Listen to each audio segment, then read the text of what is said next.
Imaginez, une femme de ménage humiliée publiquement par une fiancée arrogante lors d'une fête luxueuse.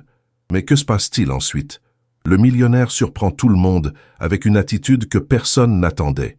D'où regardez-vous cette vidéo? Commentez ci-dessous. Si vous croyez en la justice et le respect, laissez votre like et abonnez-vous à la chaîne pour plus d'histoires qui vous émouvront. La lumière de l'aube filtrait à travers les fenêtres de la majestueuse demeure Mercier-Tandis, que Marie Dubois, avec des mouvements précis et silencieux, polissait la rampe en marbre de l'escalier principal. À 55 ans, les rides autour de ses yeux noisettes racontaient des histoires de sacrifice et de dur labeur. Ses mains, rugueuses après des années de ménage, bougeaient avec l'habileté que seule l'expérience confère. Le manoir commençait à s'éveiller. Marie pouvait entendre les pas des autres employés dans la cuisine et le son distant des portes qui s'ouvraient et se fermaient. Cela faisait 15 ans qu'elle travaillait dans cette maison. Elle connaissait chaque recoin, chaque fissure dans les vieux murs, chaque caprice des habitants, particulièrement ceux d'Édouard Mercier, le propriétaire du manoir. Marie termina avec la rampe et s'arrêta un moment pour contempler le portrait qui dominait le hall d'entrée. Un jeune Édouard aux côtés de ses parents, les anciens propriétaires de la maison. Une pointe de nostalgie traversa son cœur. Il y avait tant d'histoires entre ces murs que personne ne connaissait, tant de secrets gardés pendant des décennies. « Bonjour, Marie !» La voix profonde d'Édouard brisa le silence. Marie se retourna rapidement, surprise. Elle ne l'avait pas entendu approcher. « Monsieur Édouard, bonjour !» répondit-elle avec un sourire chaleureux mais réservé, maintenant la formalité qui avait toujours caractérisé leur relation en public. « Je ne m'attendais pas à vous voir si tôt. » Édouard Mercier, un homme de 40 ans au port, élégant et au regard pénétrant, portait déjà un costume impeccable malgré l'heure matinale. Le succès de ses entreprises immobilières avait fait de lui l'un des hommes les plus influents de la ville. Mais Marie pouvait voir au-delà de cette façade de pouvoir. Elle pouvait voir l'enfant qu'elle avait autrefois consolé après la mort de ses parents. « C'est un jour important », commenta-t-il en ajustant le poignet de sa chemise. « Vanessa et moi annoncerons officiellement nos fiançailles ce soir. » Marie acquiesça, essayant de ne pas laisser son expression révéler l'inquiétude qu'elle ressentait chaque fois qu'elle entendait ce nom.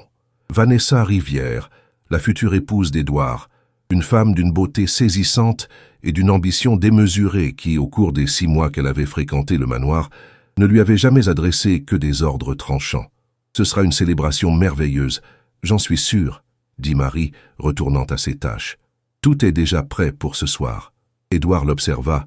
Un moment, comme s'il voulait dire quelque chose de plus, mais finit par hocher la tête. « Merci, Marie.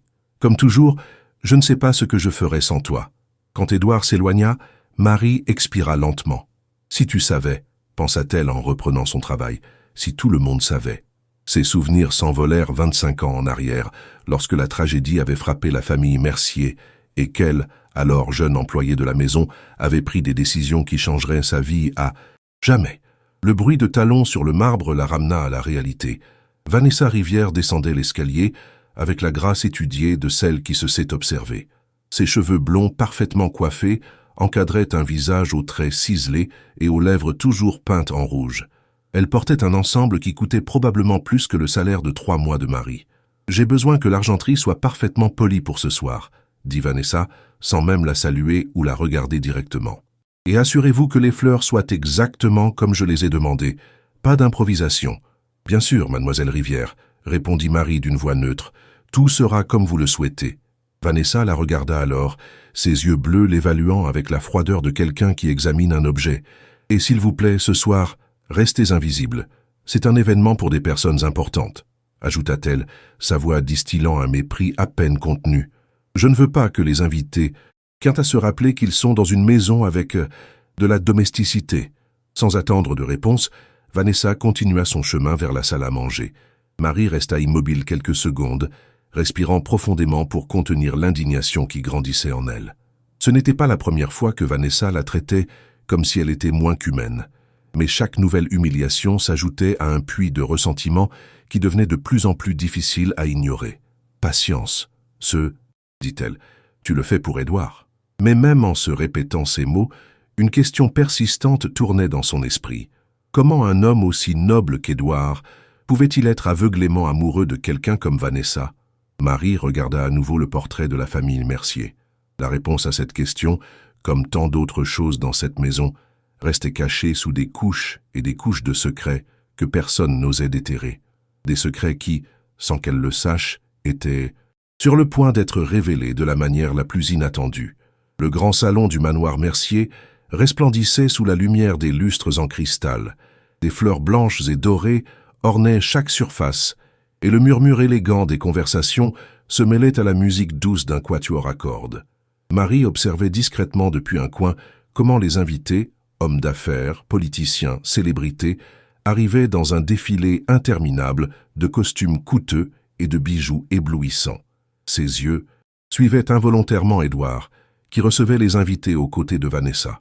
Il rayonnait dans son smoking noir, souriant avec ce mélange de cordialité et de réserve qui le caractérisait.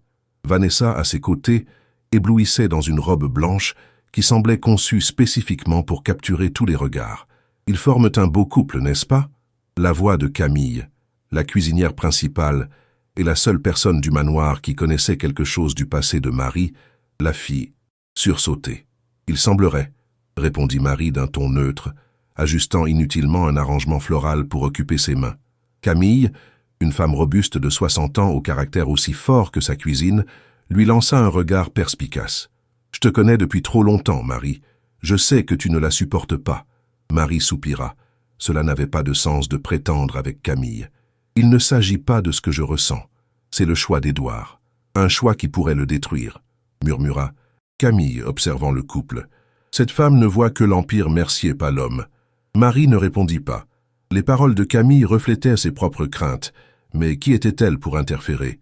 Son rôle dans la vie d'Édouard était bien plus complexe que quiconque pouvait imaginer, mais il y avait longtemps qu'elle avait accepté les limites de cette relation.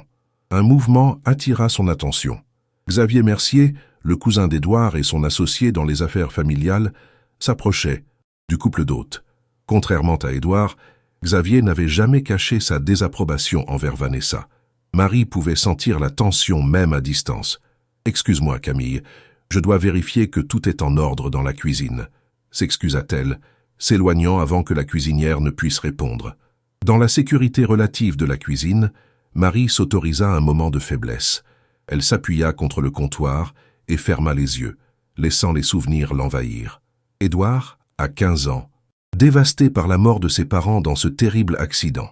Elle, alors âgée de 30 ans, prenant la décision la plus difficile de sa vie, renoncer à ses propres rêves pour prendre soin de lui, pour le protéger des ambitions de parents qui ne voyaient en lui que l'héritier de la fortune Mercier. Marie, la voix de Raymond, le majordome principal, la ramena à la réalité. « Monsieur Xavier demande à vous voir. » Marie se redressa, surprise. « Moi? Maintenant ?» Raymond acquiesça, son visage aussi impassible que toujours. « Il est dans le bureau. Il dit que c'est important. » Avec un mauvais pressentiment, Marie se dirigea vers l'aile ouest du manoir. Le bureau était un sanctuaire de bois sombre et de livres anciens qui sentaient le cuir et les secrets. Xavier Mercier l'attendait près de la fenêtre, un verre de whisky à la main et une expression indéchiffrable sur son visage anguleux. « Marie, merci d'être venue, » dit-il en la voyant entrer. « Ferme la porte, s'il te plaît. » Elle obéit, maintenant une expression neutre, qu'elle avait perfectionnée au fil des ans. « En quoi puis-je vous aider, monsieur Xavier ?» Xavier l'étudia un moment, comme s'il évaluait quelque chose. À 45 ans, il partageait avec Édouard les yeux verts caractéristiques des Mercier, mais là s'arrêtait la ressemblance. Là où Édouard était chaleureux et généreux, Xavier était calculateur et froid. « Je me suis toujours demandé pourquoi tu es resté toutes ces années, » commença-t-il, prenant une gorgée de sa boisson. « Une femme intelligente comme toi, se limitant à être une simple employée de maison. » Marie garda sa posture droite, sans montrer de réaction face aux commentaires condescendants. « J'aime mon travail, monsieur, et j'apprécie la famille Mercier. » Xavier sourit, mais le geste n'atteignit pas ses yeux. « Particulièrement Édouard, n'est-ce pas ?» Il fit quelques pas vers elle. « J'ai examiné certains documents anciens, Marie, des documents que mon oncle, le père d'Édouard, a laissés sous clé. Et j'ai trouvé quelque chose de très intéressant sur toi et ta relation avec cette famille. » Le cœur de Marie fit un bond, mais son visage resta impassible. « Je ne sais pas de quoi vous parlez, monsieur. Je crois que si... » Xavier posa son verre sur le bureau et sortit un dossier en cuir. « Mais cela n'a pas d'importance maintenant. Ce qui importe, c'est que nous partageons un intérêt commun. Empêcher Édouard de commettre la pire erreur de sa vie en épousant cette femme. Marie garda le silence, évaluant ses options. Xavier avait toujours été dangereux dans son astuce, mais jamais auparavant il ne s'était approché d'elle de cette manière. « Vanessa n'est pas ce qu'elle semble être », continua-t-il. « Je l'ai fait enquêter. Son passé est rempli de relations opportunistes avec des hommes fortunés. Édouard n'est que sa dernière cible, la plus ambitieuse. Et pourquoi me dites-vous cela à moi ?» demanda finalement Marie. Xavier la regarda droit dans les yeux. « Parce que tu es la seule personne qu'Édouard écouterait, la seule qui pourrait lui faire voir la vérité sur cette femme. » Marie sentit que le sol bougeait sous ses pieds.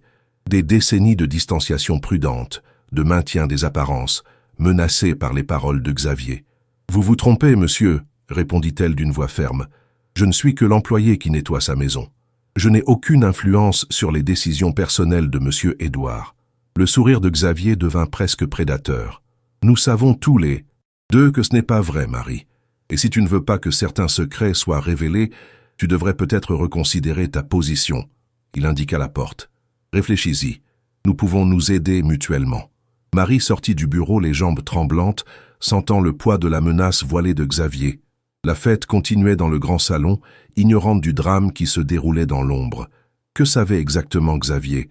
Et jusqu'où irait-il pour obtenir ce qu'il voulait?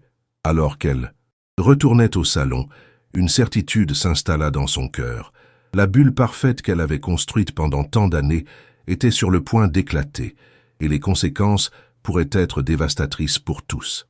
Marie se déplaçait parmi les invités comme une ombre, remplissant les verres et retirant les assiettes vides, avec l'efficacité de quelqu'un qui a passé des années à perfectionner l'art d'être invisible.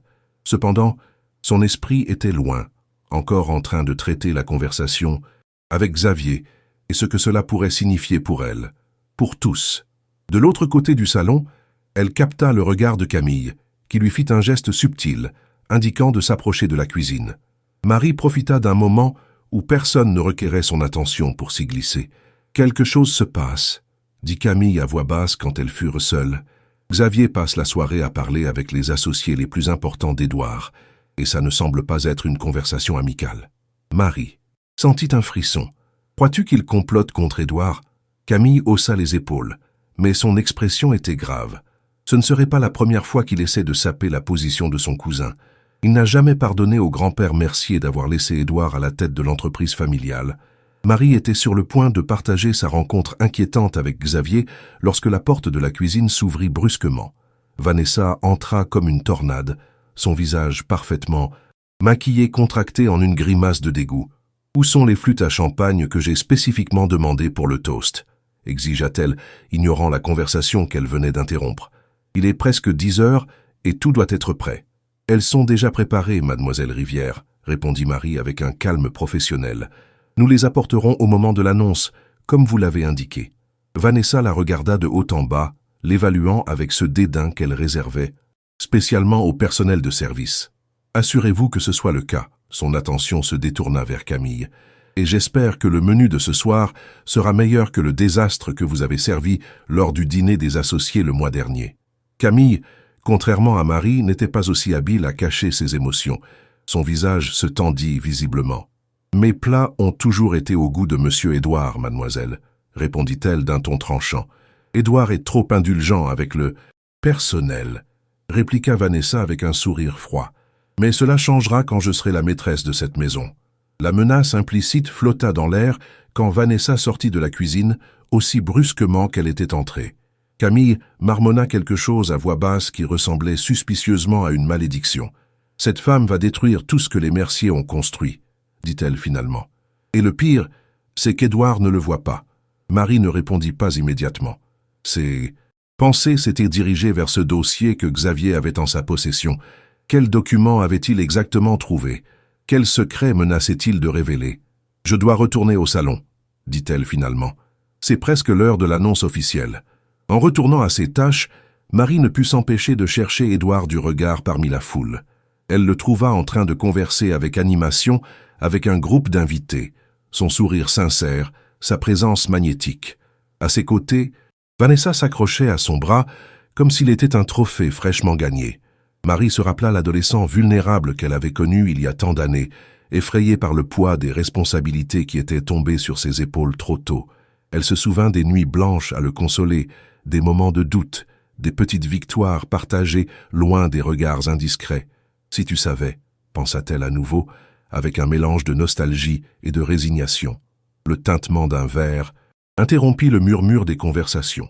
Édouard s'était placé au centre du salon, avec Vanessa à ses côtés, radieuse dans sa beauté calculée. « Chers amis et familles », commença Édouard, sa voix résonnant clairement dans le soudain silence. « Merci de nous accompagner en cette soirée si spéciale. » Marie se positionna discrètement près d'une des portes latérales, d'où elle pouvait observer sans être remarquée.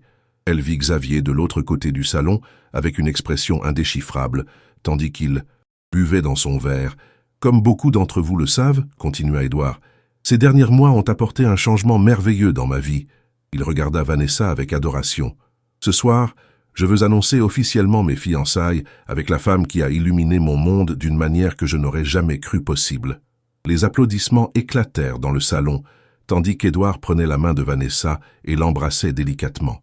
Marie applaudit mécaniquement, sentant une pression douloureuse dans la poitrine qu'elle tenta d'ignorer. Ce n'était pas sa place de ressentir ce qu'elle ressentait. Ça ne l'avait jamais été. « Levons nos verres », dit Édouard quand les applaudissements s'éteignirent, « à un avenir plein d'amour et de succès partagés. » Tandis que les invités portaient un toast, Marie remarqua quelque chose d'étrange. Xavier s'était approché d'Édouard et lui chuchotait quelque chose à l'oreille. L'expression d'Édouard changea subtilement, une ombre d'inquiétude traversant son visage avant qu'il ne retrouve son sourire. Peu après, à la surprise de Marie, Édouard la chercha du regard dans la foule. Quand leurs yeux se rencontrèrent, il lui fit un geste presque imperceptible, un qu'elle connaissait bien depuis l'époque où ils avaient développé leur propre langage silencieux. Il avait besoin de lui parler. Le cœur de Marie s'accéléra. Qu'est-ce que Xavier avait bien pu lui dire? Avait-il déjà révélé certains des secrets qu'il menaçait de déterrer? Tandis qu'elle accomplissait ses tâches, servant du champagne et récupérant des verres vides, Marie avait l'impression de marcher sur une glace fine. Chaque pas, chaque geste, pourrait précipiter un désastre qu'elle redoutait depuis des décennies. Ce qu'elle ne savait pas, c'est que le véritable désastre était sur le point de prendre une forme qu'aucun d'entre eux n'aurait pu anticiper, et qui changerait pour toujours le cours de leur vie. La fête battait son plein quand Marie put enfin s'échapper vers la serre, suivant les instructions qu'Édouard lui avait fait parvenir par l'intermédiaire de Raymond. Le vaste espace vitré, rempli de plantes exotiques et du doux bruit de l'eau de la fontaine centrale, avait été pendant des années leur lieu secret pour des conversations qui ne devaient pas être entendues. Édouard l'attendait déjà, debout près d'un vieux citronnier qu'ils avaient planté ensemble après la mort de ses parents.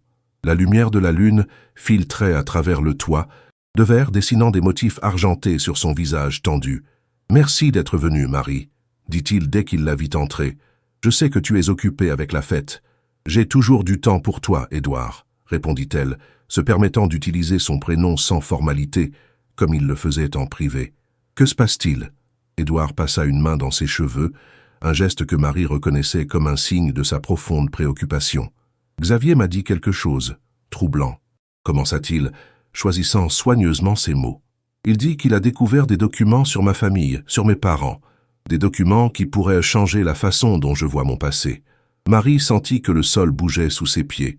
Elle garda un visage impassible par pur effort de volonté. « Quel genre de documents ?» demanda-t-elle, essayant que sa voix sonne désinvolte. Il n'a pas voulu entrer dans les détails. Édouard s'approcha d'elle, étudiant son visage. « Il a dit que je devrais d'abord te demander à toi. » Un silence pesant s'installa entre eux. Marie pouvait entendre les battements de son propre cœur, amplifiés par la peur. Après tant d'années, est-ce ainsi que tout se terminerait? Avec Xavier manipulant la situation pour ses propres fins. « Édouard » commença-t-elle, mais les mots se coincèrent dans sa gorge. « Marie » la voix de celui-ci s'adoucit. « Nous avons traversé trop de choses ensemble pour qu'il y ait des secrets entre nous. S'il y a quelque chose que je devrais savoir, je préfère l'entendre de toi. » La sincérité dans ses yeux faillit la briser. Marie fit un pas en arrière, ayant besoin d'espace pour penser, pour respirer. « Il y a des choses du passé qu'il vaut mieux laisser où elles sont, » répondit-elle finalement. « Ton père a pris des décisions pour te protéger. Nous l'avons tous fait. Édouard fronça les sourcils. Quelle décision? De quoi parles-tu? Avant que Marie ne puisse répondre, la porte de la serre s'ouvrit. Vanessa entra, sa robe, blanche brillant d'un éclat éthéré sous la lumière de la lune. Son expression fluctua entre la surprise et quelque chose de plus sombre quand elle les vit ensemble. « Est-ce que j'interromps quelque chose ?» demanda-t-elle d'un ton trompeusement doux. « Je t'ai cherché partout, Édouard. Les invités demandent après toi. » Édouard se reprit rapidement, mais Marie remarqua la tension dans sa mâchoire. « Marie et moi discutions de quelques détails de la fête, » mentit-il avec aisance. « Je serai avec toi. »« Dans un instant, ma chérie. » Vanessa regarda Marie avec un mélange de suspicion et de dédain. « Je suis sûre que n'importe quel détail domestique peut attendre jusqu'à demain. » Elle s'approcha d'Édouard et enlaça son bras avec le sien. « Cette nuit est notre nuit, rappelle-toi. » Édouard lança un regard d'excuse à Marie. « Nous continuerons cette conversation plus tard, » dit-il, permettant à Vanessa de le guider vers la sortie. Marie les observa partir, sentant qu'une opportunité cruciale lui échappait entre les doigts. Quand la porte se referma derrière eux, elle s'autorisa un moment de vulnérabilité. Elle s'assit sur l'un des bancs de pierre et laissa couler librement les larmes qu'elle avait contenues durant la soirée. Que savait réellement Xavier? Que comptait-il accomplir en révélant des secrets enterrés depuis des décennies? Et plus important encore, comment réagirait Édouard quand il découvrirait la vérité sur son passé, sur elle? Le bruit de pas l'alerta. Elle sécha rapidement ses larmes et se leva, s'attendant à trouver quelque invité égaré. Au lieu de cela, Camille apparut à la porte, son expression grave. « Je te cherchais, » dit la cuisinière. « Quelque chose se passe. Xavier est réuni avec les membres du conseil d'administration dans le bureau, et ça ne ressemble pas à une conversation amicale. » Marie sentit un frisson parcourir son dos. « Édouard le sait-il » Camille secoua la tête. « Il est trop occupé avec les invités et avec cette femme collée à son côté. » Comme une sangsue, elle s'approcha davantage de Marie, baissant la voix. « Mais ce n'est pas tout. J'ai entendu Raymond parler au téléphone.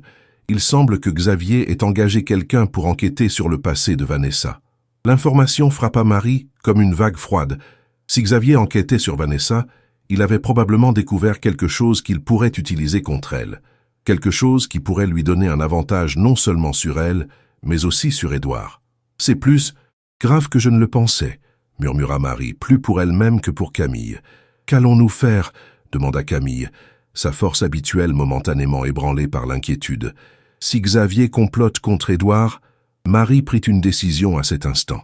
Pendant trop longtemps, elle était restée dans l'ombre, protégeant des secrets, se tenant à l'écart.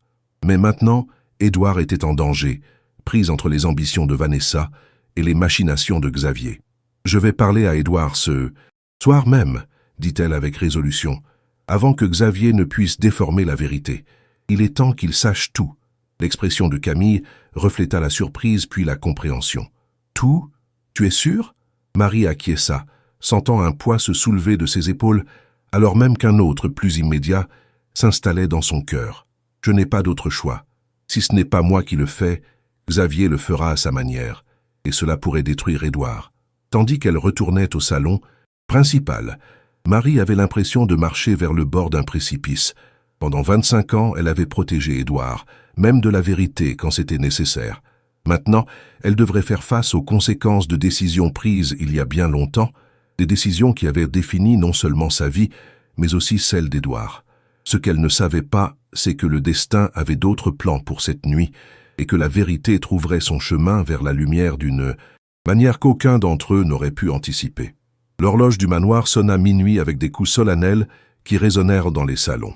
La célébration avait atteint ce point où le champagne coulait généreusement et les rires devenaient plus sonores. Marie observait depuis sa position discrète comment Édouard et Vanessa recevaient félicitations et vœux de bonheur, l'image parfaite d'un couple heureux aux yeux du monde. Cependant, ses yeux exercés pouvaient détecter la tension subtile dans les épaules d'Édouard, la façon dont son sourire n'atteignait pas complètement ses yeux. La conversation interrompue dans la serre l'avait laissé inquiet. Elle pouvait le sentir même à distance. « Madame Marie », la voix jeune de Lucie, l'une des serveuses engagées pour l'événement, interrompit ses pensées. « Monsieur Xavier demande si vous pouvez apporter ces dossiers à Monsieur Édouard. Il dit que c'est urgent. » Marie regarda les dossiers en cuir que la jeune fille tenait, identiques à celui que Xavier lui avait montré dans le bureau. Un pressentiment sombre s'installa dans sa poitrine. « Je m'en occuperai, Lucie », répondit-elle, prenant les dossiers avec des mains qui luttaient pour ne pas trembler. « Tu peux retourner à tes tâches. » Au lieu de chercher immédiatement Édouard, Marie se glissa vers un petit bureau adjacent au salon principal. Elle avait besoin de savoir ce que contenaient ces dossiers avant qu'ils n'arrivent entre les mains d'Édouard. Le cœur battant rapidement, elle ferma la porte derrière elle et alluma la lampe de bureau. Le premier dossier contenait ce que Marie craignait le plus, d'anciens documents de la famille Mercier, y compris un accord légal signé par le père d'Édouard peu avant sa mort. Un accord qui mentionnait explicitement Marie et son véritable rôle dans la vie d'Édouard. Le second dossier, cependant, l'a pris complètement par surprise. Il contenait un rapport détaillé sur Vanessa Rivière, des photographies avec des hommes fortunés, des registres, financiers suspects, même des documents suggérant une fausse identité. Selon ces papiers, Vanessa n'était même pas son vrai nom. Lecture impressionnante, n'est-ce pas? La voix de Xavier depuis la porte la fit sursauter au point qu'elle faillit laisser tomber les documents. « C'est une invasion de la vie privée », répondit Marie, retrouvant sa contenance. « Vous n'avez pas le droit d'enquêter ainsi sur les gens. » Xavier entra et ferma la porte derrière lui. Son sourire ne montrait aucun regret. « La vie privée? Comme c'est intéressant que tu mentionnes cela, Marie, alors que toi-même as caché la vérité à Édouard pendant des décennies. » Il désigna le premier dossier. « Crois-tu qu'il réagira bien quand il découvrira que la femme qu'il a traitée comme une simple employée pendant des années est en réalité... » « Assez !» interrompit Marie avec une férocité qui surprit même Xavier. « N'osez pas utiliser ceci comme une arme. Nous avons fait ce que nous croyions être le mieux pour le protéger. » « Le protéger ?» Xavier laissa échapper un rire sec. « Tu l'as maintenu dans l'ignorance. Tu lui as volé la possibilité de choisir. » Marie ferma brièvement les yeux, les mots la frappant avec plus de force qu'elle ne voulait l'admettre. Quand elle les rouvrit, sa détermination était revenue. « Que voulez-vous exactement, Xavier? Parce que ceci... » Elle désigna les deux dossiers, « n'est pas pour protéger Édouard. C'est une question de pouvoir. Ça a toujours été une question de pouvoir avec vous. » Xavier s'approcha, ses yeux verts brillant d'une intensité calculatrice. « Je veux la même chose que toi. Empêcher Édouard de commettre la plus grande erreur de sa vie en épousant cet escroc. » Il désigna le dossier sur Vanessa. « La différence, c'est que je suis prêt à utiliser tous les moyens nécessaires. Y compris détruire l'image qu'Édouard a de sa famille, de son passé, » répliqua Marie. « Cela le briserait. Parfois, il faut briser quelque chose pour le reconstruire en mieux. » Xavier tendit sa main. « Donne-moi les dossiers, Marie. Il est temps qu'Édouard affronte la vérité, toutes les vérités. » Marie serra les dossiers contre sa poitrine, son esprit travaillant frénétiquement. Si Xavier révélait tout maintenant, au milieu de la célébration, les dégâts seraient irréparables. Pas seulement pour Édouard, mais pour tous les impliqués. « Je te propose un marché, » dit-elle finalement. « Donne-moi 24 heures. Je parlerai moi-même à Édouard de ma situation. En échange, je te donnerai toutes les informations que j'ai sur Vanessa, des choses que même toi n'as pas découvertes. » La surprise traversa brièvement le visage de Xavier. « Quel genre d'informations? »« Le genre qui garantirait qu'elle ne puisse jamais s'approcher de la fortune Mercier, » répondit Marie avec une assurance qu'elle ne ressentait pas vraiment, mais pariant sur l'ambition de Xavier. « Mais j'ai besoin de ta parole que tu attendras. » Xavier l'étudia attentivement, évaluant ses options. Finalement, il acquiesça. « 24 heures, pas une minute de plus. Si d'ici là tu n'as pas parlé avec lui, je le ferai. Et crois-moi, ma version de l'histoire ne sera pas aussi gentille avec toi. » Le bruit de la porte qui s'ouvrait interrompit leur conversation. Tous deux se tournèrent pour trouver Édouard qui les observait avec une expression de confusion qui se transforma rapidement en suspicion. « Que se passe-t-il ici ?» demanda-t-il, son regard alternant entre Marie et Xavier. « Je vous ai cherchés tous les deux. » Marie cacha rapidement les dossiers derrière son dos, mais c'était trop tard. Édouard les avait vus. « Nous discutions simplement de quelques affaires concernant la fête, » répondit Xavier avec aisance. « Marie était sur le point de t'apporter ces documents que tu m'as demandé de réviser. » Édouard fronça les sourcils, clairement pas convaincu. « Quels documents ?» Le silence qui suivit sembla s'étirer indéfiniment. Marie pouvait sentir le poids des dossiers dans ses mains, le poids des secrets qui avaient défini des décennies de sa vie. Xavier la regardait, l'air expectatif, la défiant de prendre une décision. C'est alors que le destin intervint de la manière la moins attendue. Un tumulte provenant du salon principal captiva leur attention. Des cris, le bruit de verre brisé, des exclamations de surprise. « Qu'est-ce que... » murmura Édouard, oubliant momentanément sa question. Tous trois sortirent précipitamment du bureau pour découvrir une scène chaotique. Au centre du salon, Vanessa se tenait debout, pâle comme un fantôme, face à une femme inconnue qui avait apparemment fait irruption dans la fête. Une femme qui, à en juger par son apparence, semblait avoir voyagé de très loin pour être là ce soir. « Menteuse !» criait l'inconnu avec un fort accent étranger. « Escroc, dites-leur qui vous êtes vraiment, Vanessa. » Les invités regardèrent bouche bée, tandis que le visage de Vanessa se contorsionnait en un mélange de rage et de terreur. Édouard s'avança rapidement vers le centre de la scène, mais avant qu'il ne puisse intervenir, la femme inconnue lâcha les mots qui changeraient le cours de la soirée. « Cette femme n'est pas celle qu'elle prétend être. C'est une escroc internationale recherchée dans 3 pays. Son vrai nom est Sophie Mendoza, et elle m'a volé tout ce que j'avais. » Le silence qui suivit fut assourdissant. Tous les yeux se tournèrent vers Vanessa, qui pour la première fois depuis que Marie la connaissait, semblait complètement vulnérable, complètement exposée. Et tandis que le chaos éclatait autour d'elle, Marie sentit les dossiers glisser de ses mains tremblantes. Une vérité avait été révélée ce soir, mais pas celle qu'elle avait redoutée. Le destin, apparemment, avait ses propres plans pour eux tous. Le scandale éclata comme une bombe dans le manoir Mercier. Les invités regardaient, stupéfaits, tandis que la femme inconnue, qui s'était présentée comme Isabelle Fournier, femme d'affaires française, continuait à lancer des accusations contre Vanessa, ou Sophie, comme semblait être son véritable nom. Cette femme a gagné ma confiance, s'est liée d'amitié avec ma famille, puis a disparu avec 2 millions d'euros et des documents confidentiels de mon entreprise, expliquait Isabelle, tremblant d'indignation. Je la cherche depuis plus d'1 an suivant sa trace à travers l'Europe, jusqu'à ce que je découvre finalement qu'elle avait changé d'identité et s'était installée ici. Édouard, pâle comme un fantôme, regardait Vanessa en quête d'une dénégation, d'une explication, de n'importe quoi qui contredirait ses accusations.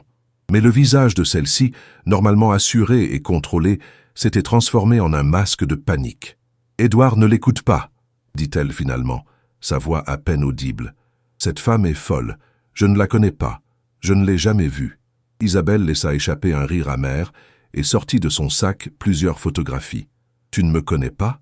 Nous sommes ici ensemble au mariage de ma sœur. » Elle jeta les photos sur une table proche. « Te voici dans ma maison à Paris. Et là, regarde la date, 1 semaine avant que tu ne disparaisses avec mon argent. » Les invités commencèrent à murmurer, tandis que certains s'approchaient pour examiner les photographies. Marie observait tout depuis un second plan, ressentant un mélange contradictoire d'émotions. Choc face au spectacle, mais aussi une étrange sensation de soulagement. Les accusations contre Vanessa avaient complètement détourné l'attention des dossiers et des secrets qu'elle et Xavier avaient été en train de discuter. « Je crois que nous devrions poursuivre cette conversation en privé », intervint Édouard, récupérant un peu de son sang-froid. « Raymond, s'il te plaît, accompagne les invités au salon ouest. Xavier appelle la sécurité. » Tandis que les invités étaient discrètement dirigés vers une autre zone du manoir, Édouard conduisit Vanessa, Isabelle, Xavier et, étonnamment, Marie vers le bureau. Une fois là, il ferma la porte et fit face à Vanessa. « J'ai besoin de la vérité, » dit-il avec un calme qui n'était, Marie le savait, que superficiel. « Maintenant. » Vanessa regarda autour d'elle comme un animal acculé, évaluant ses options. Ses yeux s'arrêtèrent brièvement sur Marie, avec un éclair de haine pure, comme si elle la blâmait d'une certaine manière pour cette situation. « Tout ceci est un malentendu, » commença-t-elle, mais sa voix manquait de l'assurance habituelle. « Cette femme me confond avec quelqu'un d'autre. Je n'ai jamais... » « Menteuse, » interrompit Isabelle. « J'ai des preuves, j'ai des témoins. La police de France et de Belgique te recherche. J'ai même le rapport d'Interpol. »« Est-ce vrai ?» demanda Édouard, sa voix se brisant légèrement. « Es-tu Sophie Mendoza ?» Un silence tendu remplit la pièce. Finalement, face à l'évidence écrasante, quelque chose sembla se briser en Vanessa. Sa posture changea, son expression se durcit, et quand elle parla à nouveau, même sa voix sonnait différemment, avec un accent qu'elle avait soigneusement caché. « Très bien, oui, mon vrai nom est Sophie Mendoza, » admit-elle, se redressant avec une nouvelle et surprenante dignité. « Mais je ne suis pas une criminelle. J'ai pris cet argent parce qu'on me le devait. » Isabelle et sa famille ont exploité ma mère pendant des années, la payant une misère alors qu'il gagnait des millions avec ses designs. Isabelle fit un pas en avant, furieuse. C'est un nouveau mensonge. Ma famille a donné du travail à ta mère quand personne d'autre ne le ferait. Nous l'avons traitée comme un membre de notre famille. Vous l'avez traitée comme une servante, cracha Sophie Vanessa.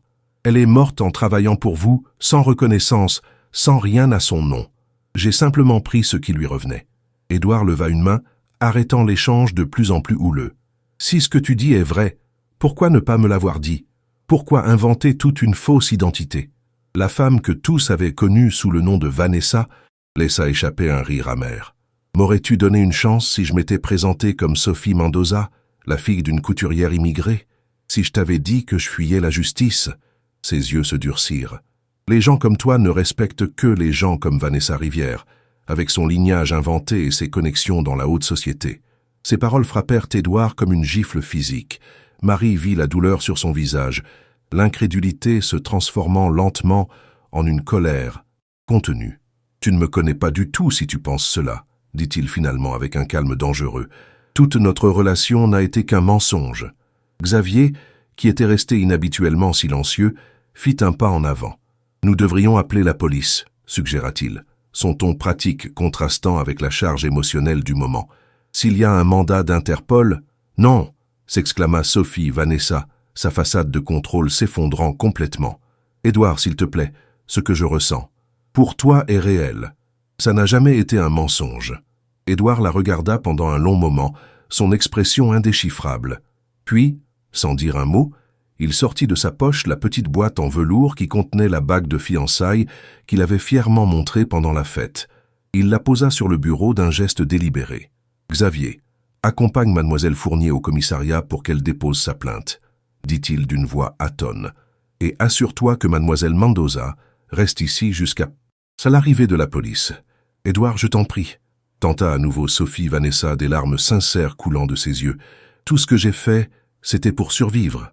Pour la justice. » Il la regarda une dernière fois, et Marie put voir le moment exact où la dernière étincelle d'amour dans ses yeux s'éteignit. « La justice est exactement ce que tu vas obtenir, » répondit-il, se dirigeant vers la porte. « Marie, viens avec moi, s'il te plaît. » Marie suivit Édouard hors du bureau, jetant un dernier regard à la femme dont la vie venait de s'effondrer sous ses yeux. Pendant un très bref instant, leurs regards se croisèrent, et Marie vit quelque chose d'inattendu dans les yeux de Sophie Vanessa, non pas de la haine ou de la colère, mais une reconnaissance, comme si dans ce moment final elle avait compris quelque chose de fondamental sur Marie et sa place dans la vie d'Édouard. Déjà dans le couloir, loin des regards indiscrets, Édouard s'arrêta brusquement. Ses épaules s'affaissèrent et, pendant un moment, Marie craignit qu'il ne s'effondre. Instinctivement, elle tendit une main vers lui, mais s'arrêta avant de le toucher, incertaine de si le geste serait approprié. Ce fut Édouard qui combla la distance, prenant sa main dans un geste qui parlait d'une confiance qui transcendait les rôles et les apparences. « Tu le savais » demanda-t-il à voix basse. « Tu savais qui elle était vraiment ?» Marie secoua la tête. « Non, Édouard, je ne lui ai jamais fait confiance, mais je ne savais pas. » Cela. Il hocha lentement la tête, acceptant sa réponse. « Tu as toujours vu des choses que je ne pouvais pas voir, » murmura-t-il. « J'aurais dû t'écouter. » Un silence chargé de sens s'installa entre eux. Marie pouvait sentir le poids des mots non dits, des secrets encore gardés. Ce n'était pas le moment pour des révélations. Édouard venait de subir une trahison dévastatrice. Elle ne pouvait pas le charger avec d'autres vérités douloureuses. « Que vas-tu faire maintenant » demanda-t-elle finalement. Édouard regarda vers la fenêtre, où la nuit commençait à céder aux premiers indices de l'aube. « Je ne sais pas » répondit-il avec honnêteté. « Mais pour la première fois depuis longtemps, je sens que j'ai besoin de redécouvrir qui je suis vraiment, au-delà des attentes et des apparences. » Marie sentit que ces paroles résonnaient profondément dans son âme. Peut-être, après tout, le moment était venu de laisser les vérités enterrées finalement sortir à la lumière. Mais ce serait une histoire pour un autre jour.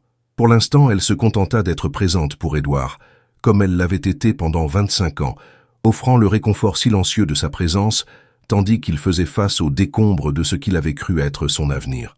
Les jours suivant la désastreuse fête de fiançailles se déroulèrent dans un étrange limbe au manoir Mercier.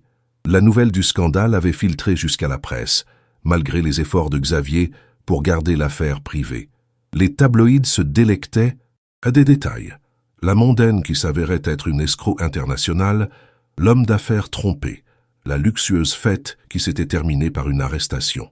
Marie observait l'impact de tout cela sur Édouard avec une inquiétude croissante. Il s'était plongé dans le travail, passant de longues heures dans son bureau, évitant les appels d'amis et d'associés commerciaux. Les rares fois où elle le voyait, elle remarquait de nouvelles lignes de tension autour de ses yeux, une dureté dans son expression qui n'avait jamais été là auparavant. C'était le milieu de la matinée quand Marie, portant un plateau avec du café frais au bureau, où Édouard s'était enfermé depuis l'aube, entendit sa voix élevée depuis l'intérieur. Elle reconnut immédiatement les tons aigus d'une dispute. « Tu ne peux pas continuer comme ça, Édouard », c'était la voix de Xavier. « L'entreprise a besoin que tu sois présent, concentré. Les actionnaires sont nerveux après tout le scandale. L'entreprise va parfaitement. »« Bien, » répondit froidement Édouard. « Les chiffres du dernier trimestre le prouvent. Il ne s'agit pas seulement de chiffres, il s'agit de perception, de confiance. » Xavier semblait exaspéré. « Et pendant que tu te caches ici, à te lamenter sur cet escroc, les rumeurs ne font qu'augmenter. Ne mentionne pas Vanessa. » La voix d'Édouard prit un ton dangereusement tranchant. « Ou Sophie, ou quel que soit son nom. Ce sujet est clos. » Marie hésita, incertaine de si elle devait interrompre la discussion. Finalement, elle décida de frapper doucement à la porte. Les voix s'arrêtèrent brusquement. « Entrez », dit Édouard après un moment. Marie entra avec le plateau, son expression soigneusement neutre tandis qu'elle plaçait le café sur le bureau. Édouard lui offrit un sourire tendu qui n'atteignit pas ses yeux, tandis que Xavier reconnaissait à peine sa présence. « Merci Marie, » dit Édouard. « Pourrais-tu aussi apporter quelque chose à manger ? Je n'ai pas déjeuné. »« Bien sûr, » répondit-elle, remarquant les cernes sous ses yeux. « Camille a fait du pain frais ce matin. » Alors qu'elle s'apprêtait à sortir, Xavier l'arrêta avec une question inattendue. « Marie, toi qui connais Édouard mieux que quiconque, ne crois-tu pas qu'il devrait réapparaître publiquement ? Une interview peut-être pour clarifier sa position concernant l'incident. » La question était un piège transparent. Marie le regarda directement, comprenant son jeu. Xavier essayait de l'utiliser, sachant l'influence qu'elle avait sur Édouard, mais aussi lui rappelant subtilement la menace des dossiers, les secrets qu'il pouvait encore révéler. « Je crois que ces décisions appartiennent uniquement à Monsieur Édouard, » répondit-elle calmement, « et que chaque personne a son propre rythme pour traiter les déceptions. » Édouard l'observa avec une expression de surprise et quelque chose qui ressemblait à de la gratitude. Xavier, quant à lui, serra les lèvres avec une évidente frustration. « Toujours aussi diplomatique, Marie, » dit-il, d'un ton qui frôlait le sarcasme. « Toujours à prendre soin d'Édouard. Comme tu l'as fait pendant combien d'années ? 25. » Le commentaire apparemment innocent cachait un poignard. Marie maintint sa composition, bien qu'elle sentît que la couleur quittait son visage. « Avec votre permission, j'irai chercher le petit déjeuner, » dit-elle, se retirant rapidement. Dans la cuisine, elle s'appuya contre le comptoir, respirant profondément pour se calmer. Camille, qui préparait le repas du jour, la regarda avec inquiétude. « Ça va ? On dirait que tu as vu un fantôme. »« Xavier, » répondit simplement Marie, et ce nom fut une explication suffisante. Camille secoua la tête avec dégoût. « Cet homme a toujours été un serpent. Qu'a-t-il fait maintenant ? Il fait pression sur Édouard pour qu'il retourne immédiatement à la vie publique, et il m'utilise pour... » Elle s'arrêta, incertaine de combien révéler même à Camille. « Pour te rappeler qu'il sait des choses, » compléta Camille, démontrant une fois de plus sa perception aiguë. « Des choses sur toi et Édouard. » Marie acquiesça, se sentant soudainement épuisée. « Les 24 heures qu'il m'avait données sont passées depuis des jours. Je ne sais pas pourquoi il n'a pas encore parlé, mais chaque fois qu'il me regarde, j'ai l'impression qu'il est sur le point de le faire. » Camille s'approcha et serra son épaule avec affection. « Peut-être est-il temps que tu parles en premier, Marie, » dit-elle doucement. « Édouard mérite de connaître la vérité. Et tu mérites de te libérer de ce poids. » Avant que Marie ne puisse répondre, Raymond apparut à la porte de la cuisine. « Marie, Monsieur Édouard demande que tu apportes son petit déjeuner à la serre, pas au bureau, » informa-t-il avec sa formalité habituelle. « Et il dit que tu restes un moment avec lui, il a quelque chose d'important à discuter. » Le cœur de Marie fit un bond. Xavier avait-il finalement tenu sa menace? Édouard l'attendait-il pour la confronter avec la vérité qu'elle avait gardée? Cachée si longtemps, les mains légèrement tremblantes, elle prépara un plateau avec du pain fraîchement cuit, de la confiture maison, des fruits frais et du café. Tandis qu'elle se dirigeait vers la serre, Elle essayait de se préparer mentalement à tous les scénarios possibles. Édouard l'attendait près du citronnier comme la nuit de la fête. La lumière du matin entrait à flot par le toit de verre, baignant l'espace dans une clarté qui semblait trop honnête, trop révélatrice. « Merci d'être venu », dit-il quand il la vit entrer. « Et pour ceci », ajouta-t-il, désignant le plateau que Marie plaçait sur la petite table en fer forgé. « Où est monsieur Xavier ?» demanda Marie, incapable de contenir sa nervosité. « Il est parti », répondit Édouard, son expression illisible. « Je lui ai demandé de me laisser tranquille un moment. » Il s'assit et commença à servir du café pour eux deux, un geste inhabituel qui marquait l'exceptionnalité du moment. Marie s'assit en face de lui, attendant. « Marie, » commença Édouard après un long silence, « il y a quelque chose que je dois te demander et j'ai besoin que tu me répondes en toute honnêteté. » Elle acquiesça, sentant que le moment qu'elle avait craint et anticipé pendant des décennies était finalement arrivé. « La nuit de la fête, quand je t'ai trouvé avec Xavier dans le bureau, » continua-t-il, « vous discutiez de certains dossiers. Des dossiers qui, selon Xavier, contiennent des informations sur ma famille, sur mon passé. » Édouard la regarda droit, dans les yeux. « Qu'y a-t-il dans ces dossiers, Marie? Qu'est-ce que j'ignore sur ma propre vie ?» La question resta suspendue entre eux, chargée du potentiel de changer irrévocablement le cours de leur vie. Marie sentait le poids de 25 ans de secrets peser sur sa poitrine, lui rendant la respiration difficile. Mais elle sentait aussi, pour la première fois, la possibilité d'une libération. Avec un soupir qui semblait contenir toute une vie d'attente, Marie se prépara finalement à parler, à dire la vérité qui était restée enterrée pendant trop longtemps. La serre semblait retenir son souffle, tandis que Marie cherchait les mots pour commencer. Les feuilles du citronnier murmuraient doucement, comme pour offrir un encouragement silencieux. « Quand tu avais 15 ans, commença-t-elle finalement, et que tes parents sont décédés dans cet accident, le monde que tu connaissais s'est effondré du jour au lendemain. » Édouard acquiesça gravement. Le souvenir de cette époque amenait encore des ombres dans ses yeux. « Ce que tu ne sais pas, » poursuivit Marie, « c'est que ta situation était encore plus précaire qu'on ne te l'a fait croire. Ton père avait réalisé quelques investissements risqués peu avant sa mort. L'entreprise familiale était au bord de la faillite. »« Quoi ?» Édouard se pencha en avant, confus. « Mais on m'a toujours dit que l'héritage était intact, que j'avais juste besoin d'atteindre la majorité pour en prendre le contrôle. » Marie secoua la tête. « C'était la version officielle, celle que nous avions convenu de te raconter pour te protéger. La réalité était beaucoup plus compliquée. Xavier et son père, le frère de ton père, ont tenté de profiter de la situation pour prendre le contrôle de tout. Ils argumentaient qu'un adolescent ne pourrait pas s'occuper de l'empire Mercier, surtout un empire en crise. » Édouard traitait cette information avec une difficulté visible. « Qui sont nous? Qui a pris ces décisions à ma place ?» Marie respira profondément. « Ton père avait prévu quelque chose comme ça. Avant l'accident, il avait établi une fiducie secrète et nommé une personne en qui il avait une confiance absolue, comme ta tutrice légale et administratrice de tes biens, jusqu'à ce que tu atteignes 21 ans. » Elle fit une pause. « Cette personne, c'était moi, Édouard. » Le silence qui suivit cette révélation fut assourdissant. Édouard la regardait comme s'il la voyait pour la première fois, essayant de réconcilier la Marie qu'il connaissait comme employée de maison avec cette nouvelle figure qui émergeait des ombres du passé. « Toi », sa voix à peine un murmure, « mais tu as toujours été... on t'a toujours traité comme...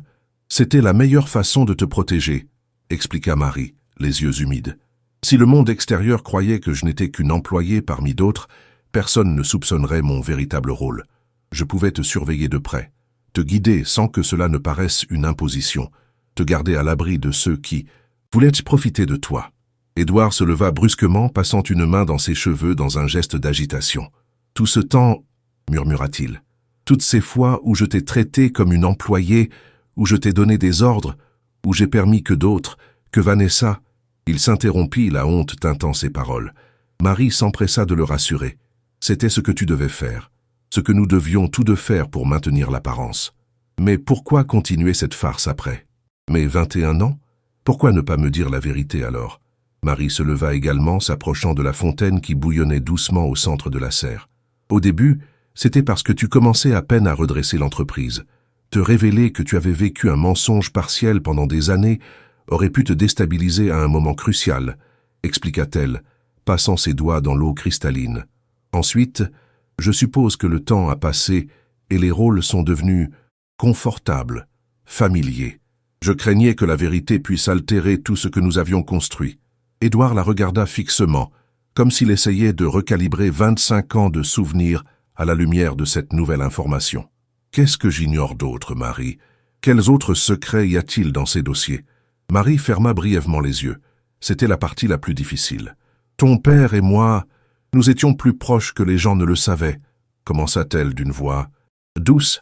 Nous nous sommes rencontrés quand je travaillais comme assistante juridique dans son entreprise. Son mariage avec ta mère n'était déjà plus qu'une association plutôt qu'une relation. Nous sommes tombés amoureux. La surprise sur le visage d'Édouard était palpable, mais il n'y avait pas de jugement dans ses yeux, seulement une compréhension grandissante.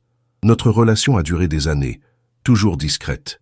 Ton père parlait de divorcer, de commencer une nouvelle vie ensemble, mais ensuite ta mère est tombée malade et il n'a pas pu l'abandonner. Marie continua, sa voix chargée d'anciennes douleurs.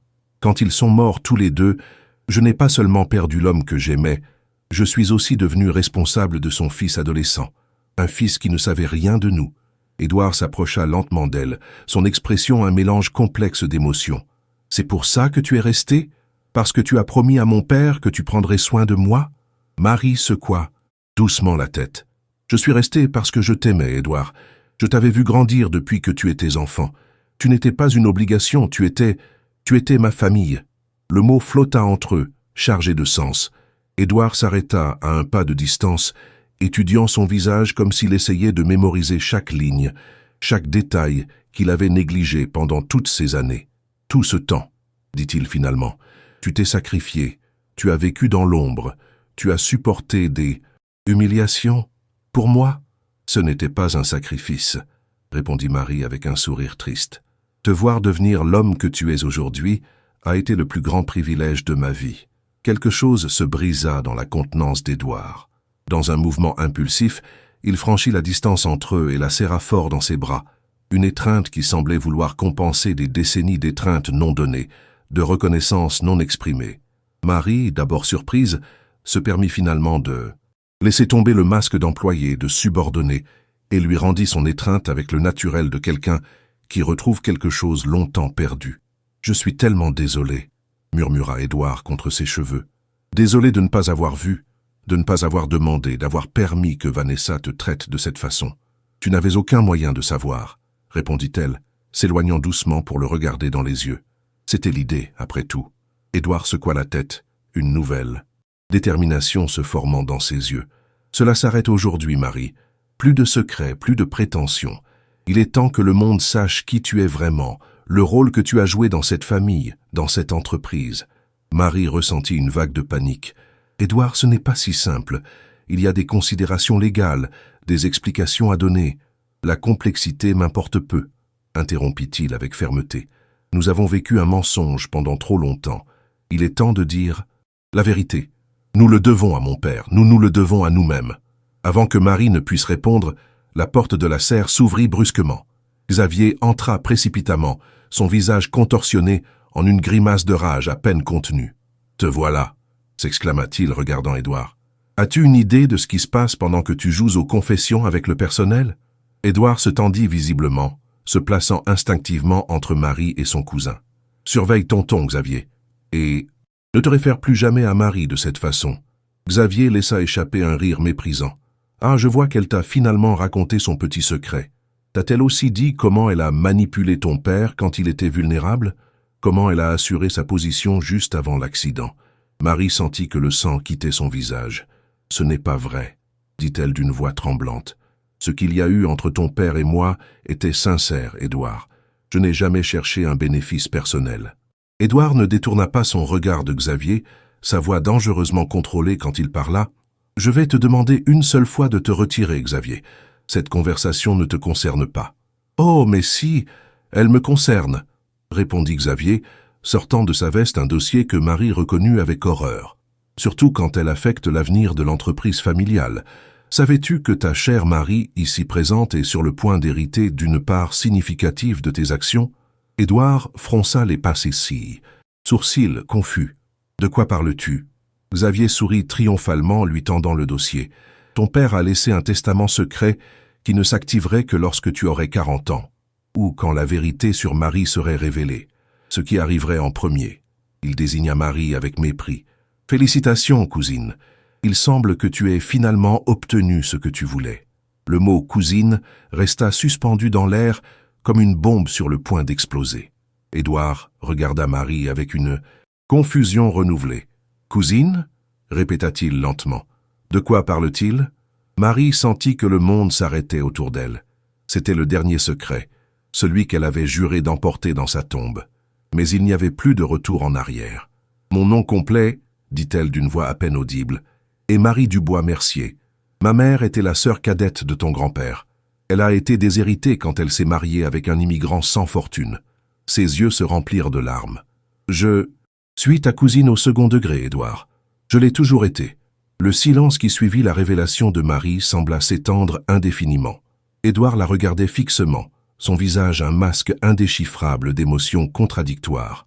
Xavier, quant à lui, observait la scène avec la satisfaction malicieuse de celui qui a finalement atteint son objectif. « Tu vois maintenant le tableau complet, cousin ?» dit Xavier, brisant le silence. « Une parente éloignée, déshéritée, qui d'une manière ou d'une autre parvient à séduire ton père et à assurer sa position comme ta tutrice.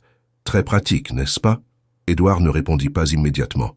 Ses yeux restaient fixés sur Marie, comme s'il essayait de recalibrer tout ce qu'il croyait savoir sur elle, sur son père, sur sa propre histoire. « Laisse-nous seuls, Xavier, » dit-il finalement, sa voix basse, mais ferme. « Édouard, tu ne peux pas simplement... » « J'ai dit, laisse-nous seuls, » répéta Édouard, cette fois avec un ton qui n'admettait pas de réplique. « Tu as fait assez de mal pour aujourd'hui. » Xavier sembla vouloir protester, mais quelque chose dans l'expression d'Édouard l'en dissuada.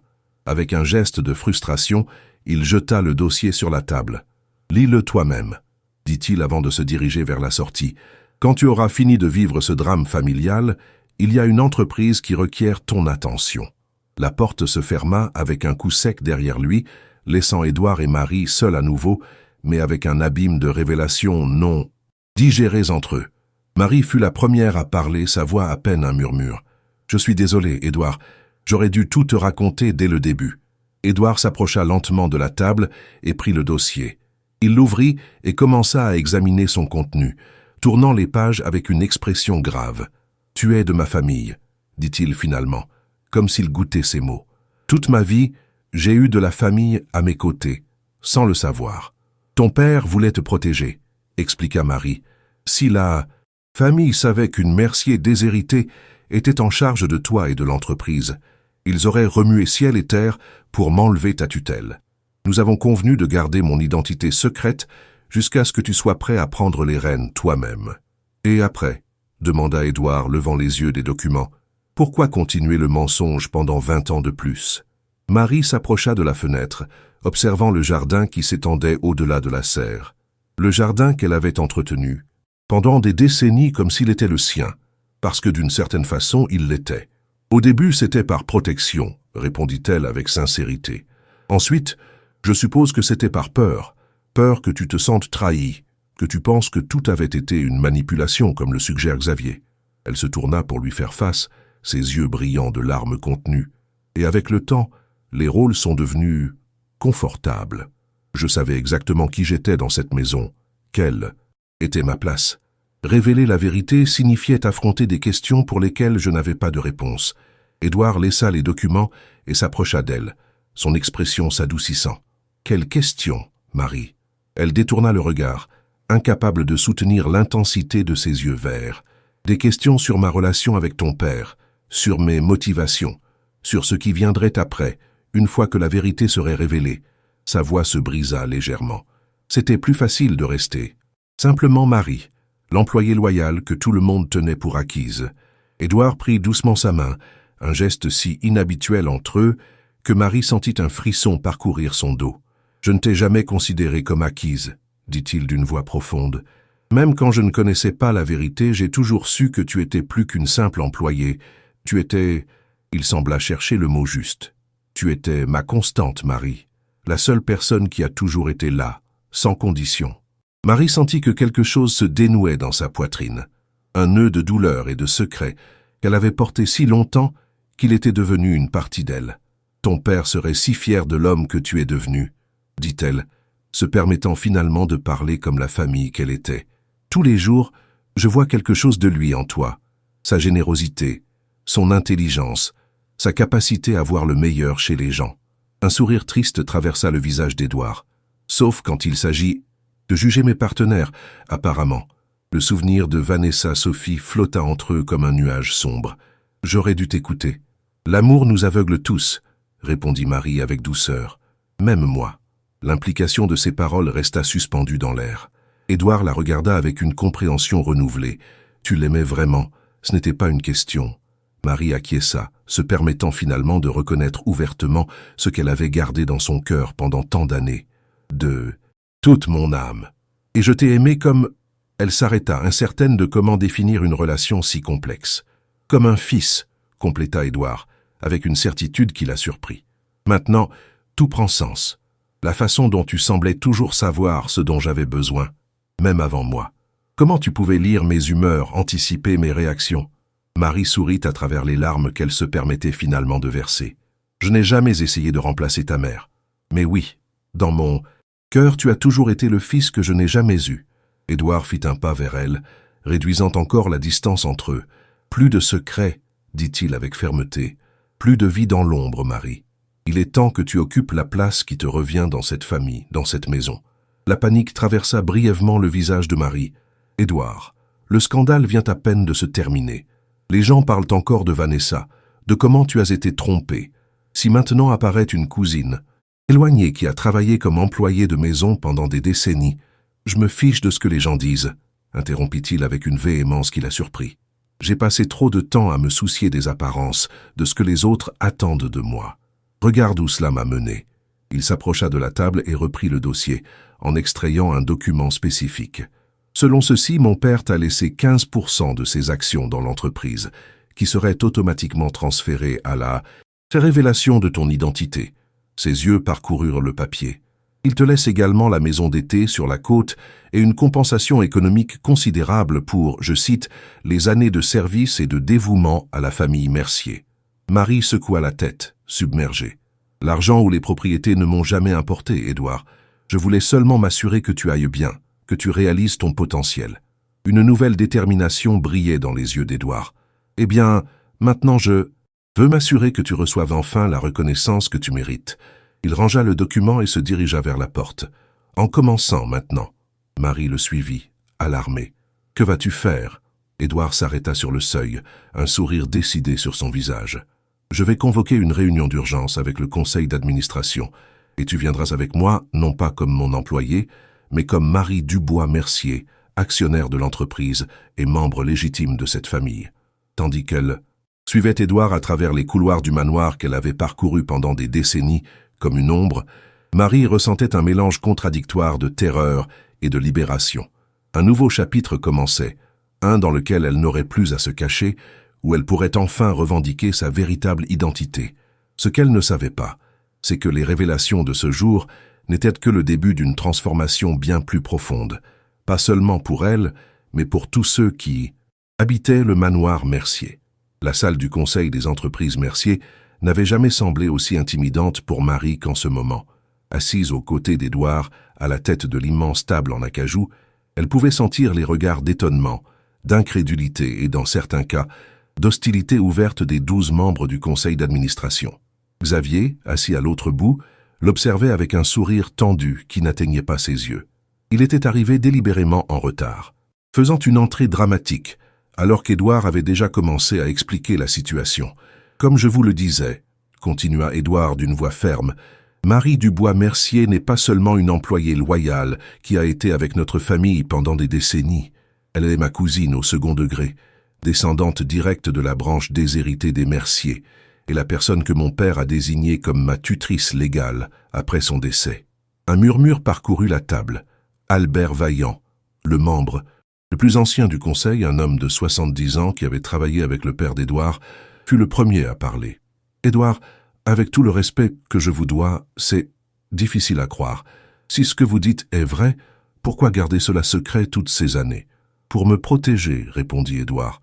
Mon père savait que si la famille découvrait qu'une Mercier déshéritée était en charge de l'héritier et de l'entreprise, ils auraient fait l'impossible pour lui retirer ma tutelle. Il lança un regard significatif vers Xavier. Certains ont quand même essayé, même sans connaître sa véritable identité. Xavier se pencha en avant, sa voix trompeusement douce.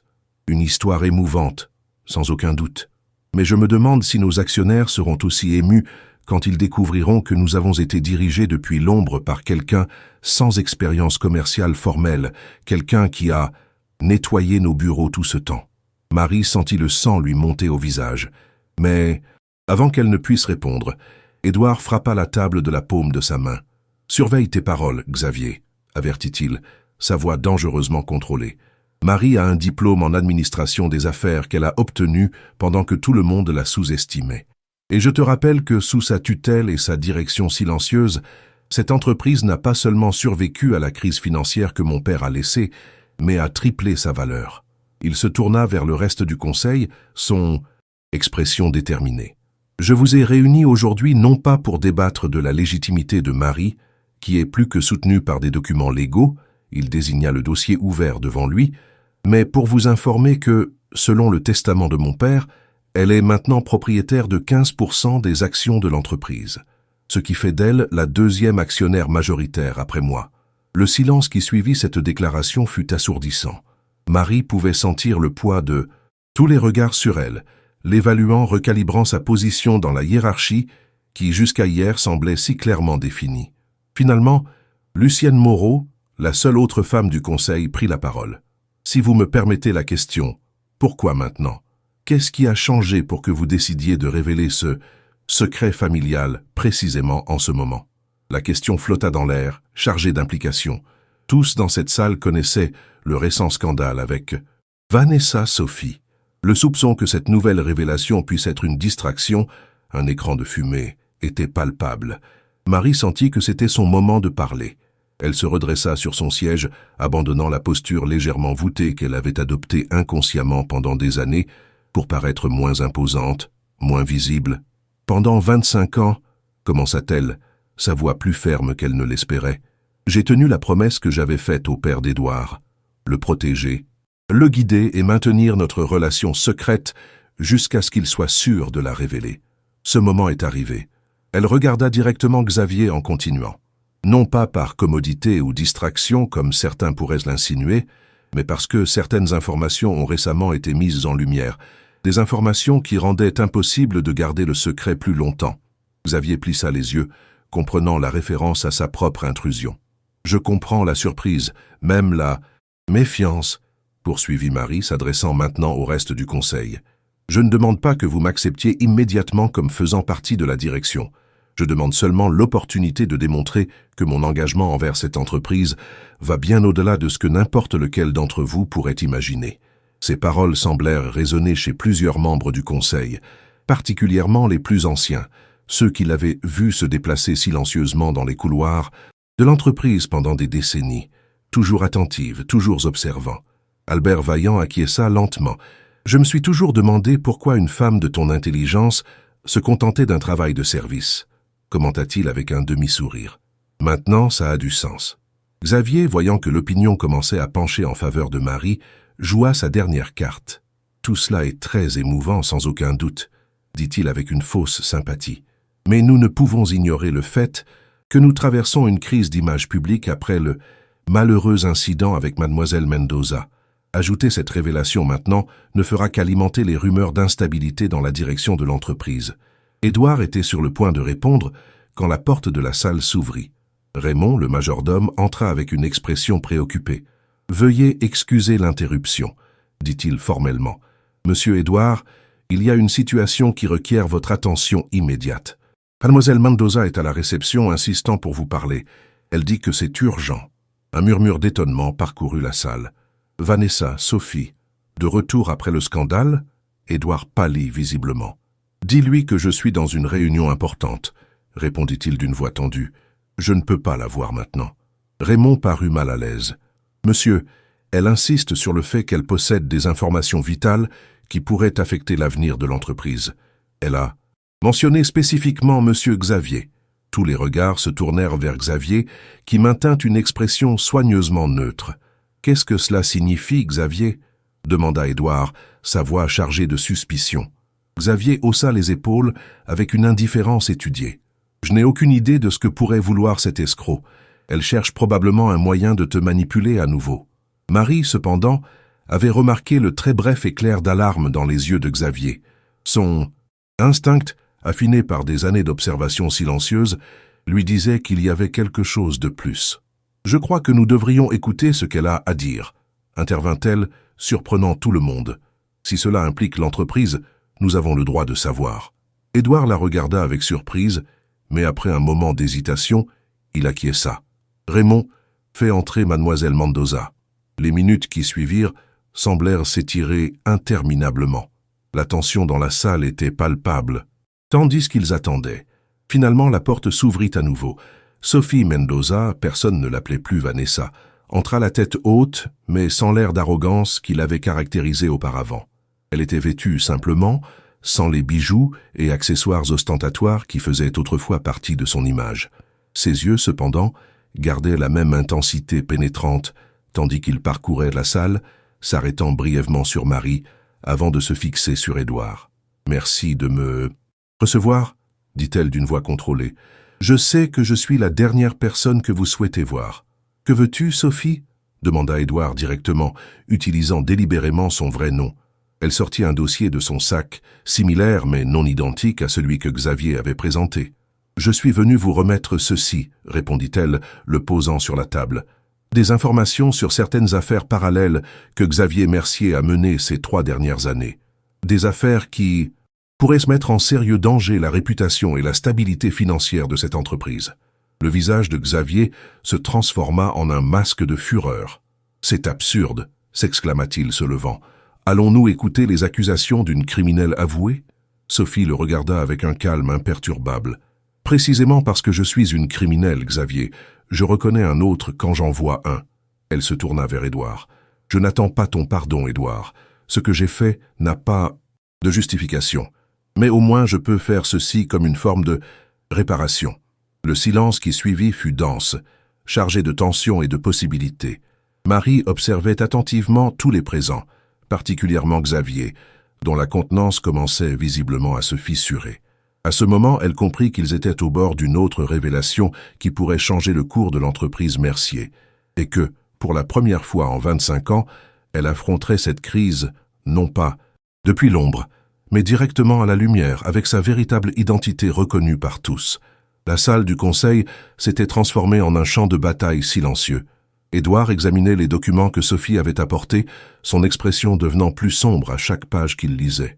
Le reste du conseil attendait dans un silence tendu, partageant des regards entre Xavier, qui restait rigide sur son siège, et Sophie, qui se tenait debout près de la porte, comme si elle était prête à fuir à tout moment. « Détournement de fonds », dit finalement Édouard, sa voix tranchante comme la glace. « Contrat fictif avec des sociétés fantômes, pot de vin à des fonctionnaires pour obtenir des permis de construction irréguliers. » Il leva les yeux vers son cousin. « Tout signé par toi, Xavier. » Xavier garda sa contenance, bien que Marie pût voir la sueur perler sur son front. « Documents falsifiés, évidemment, » répondit-il avec dédain. « Allons-nous vraiment accorder du crédit à ce que cet escroc apporte ?»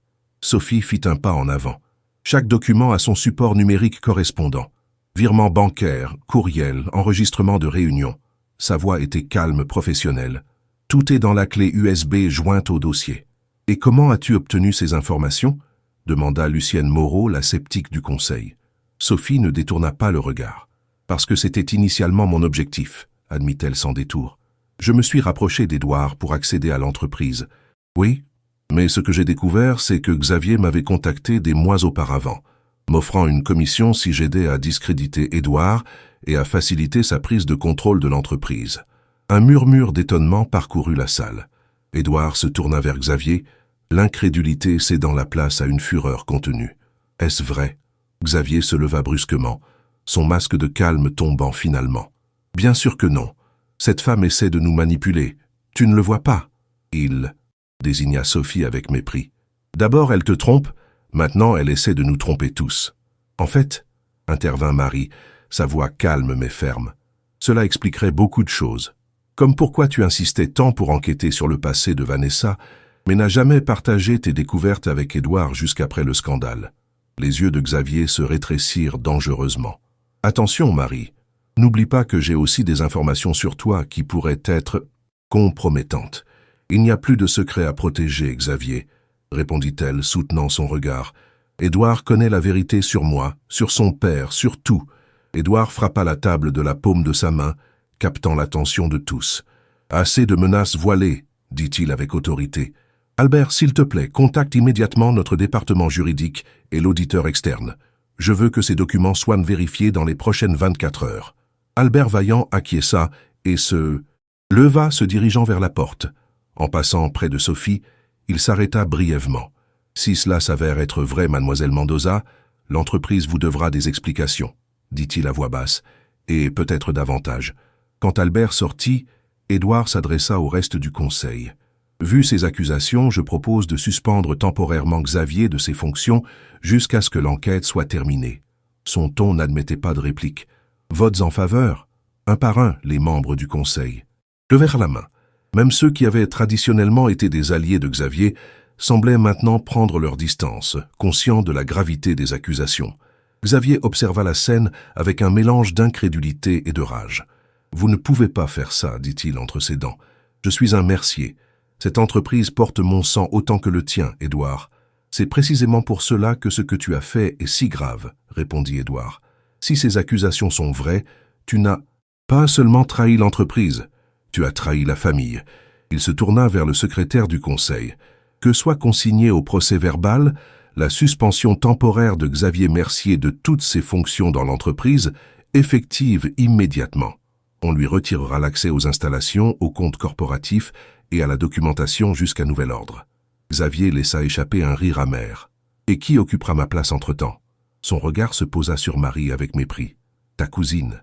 Récemment découverte, la femme qui a passé les dernières décennies à nettoyer nos bureaux? Édouard était sur le point de répondre quand Marie se leva calmement. Non, dit-elle fermement. Je ne suis pas prête à assumer un poste de direction et ce serait irresponsable de prétendre le contraire. Elle regarda Édouard. Je suggère que les responsabilités de Xavier soient temporairement distribuées entre les directeurs de département actuels jusqu'à ce que la situation soit clarifiée. Édouard acquiesça, un petit sourire d'approbation sur ses lèvres. Une suggestion sensée, approuva-t-il. Le conseil est-il d'accord? À nouveau, les mains se levèrent en approbation. Xavier, comprenant qu'il avait perdu cette bataille, rassembla ses affaires avec des mouvements brusques. Ce n'est pas terminé, avertit-il se dirigeant vers la porte. Les Mercier ont une longue mémoire, Édouard. Et toi, il regarda Sophie avec haine. Tu regretteras de t'être mise en travers de mon chemin. Quand la porte se referma derrière lui, un silence inconfortable remplit la salle. Finalement, Édouard soupira profondément. « Je crois que nous pouvons conclure cette réunion, » dit-il.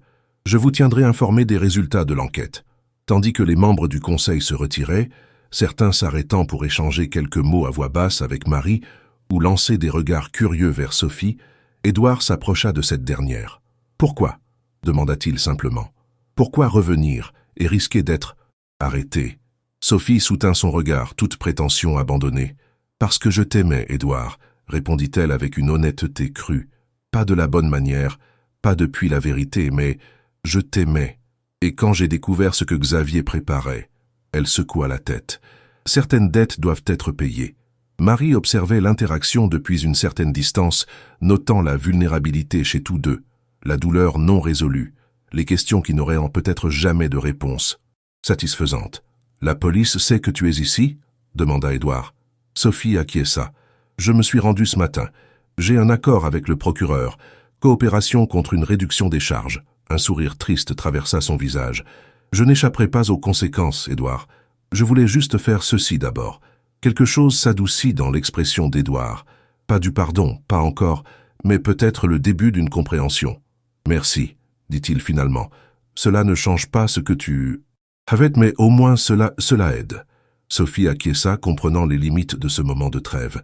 Elle regarda brièvement Marie, une reconnaissance silencieuse passant entre les deux femmes. « Je dois y aller, » dit-elle, se dirigeant vers la porte. « Les officiers m'attendent en bas. » Quand la porte se referma derrière elle, Édouard et Marie restèrent seuls dans l'immense salle du conseil.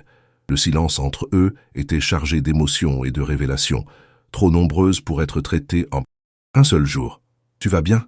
demanda doucement Marie. Édouard laissa échapper un rire sans humour, passant une main dans ses cheveux d'un geste fatigué. « Ma fiancée s'avère être une escroc internationale. Mon cousin a saboté l'entreprise familiale et je viens de découvrir que la femme qui a nettoyé ma maison pendant des décennies est en réalité ma cousine, et la personne qui a vraiment maintenu ma vie ensemble. » Il secoua la tête. « Bien n'est pas précisément le mot que j'utiliserais. » Marie s'approcha et, après un moment d'hésitation, posa une main sur son épaule, un geste qui aurait été impensable auparavant entre l'employé et le patron. « Ça a été une journée difficile, » dit-elle doucement. « Mais je crois que nous avançons finalement vers la vérité. Nous tous. » Édouard la regarda, une nouvelle compréhension se reflétant dans ses yeux. « Tu sais ce qui est le plus étrange ?» dit-il, sa voix presque un murmure. « Que malgré toutes ces révélations, tous ces mensonges découverts, je me sens seulement plus léger, comme si pour la première fois je voyais le monde tel qu'il est, pas comme d'autres voulaient que je le voie. » Marie sentit ses yeux s'humidifier.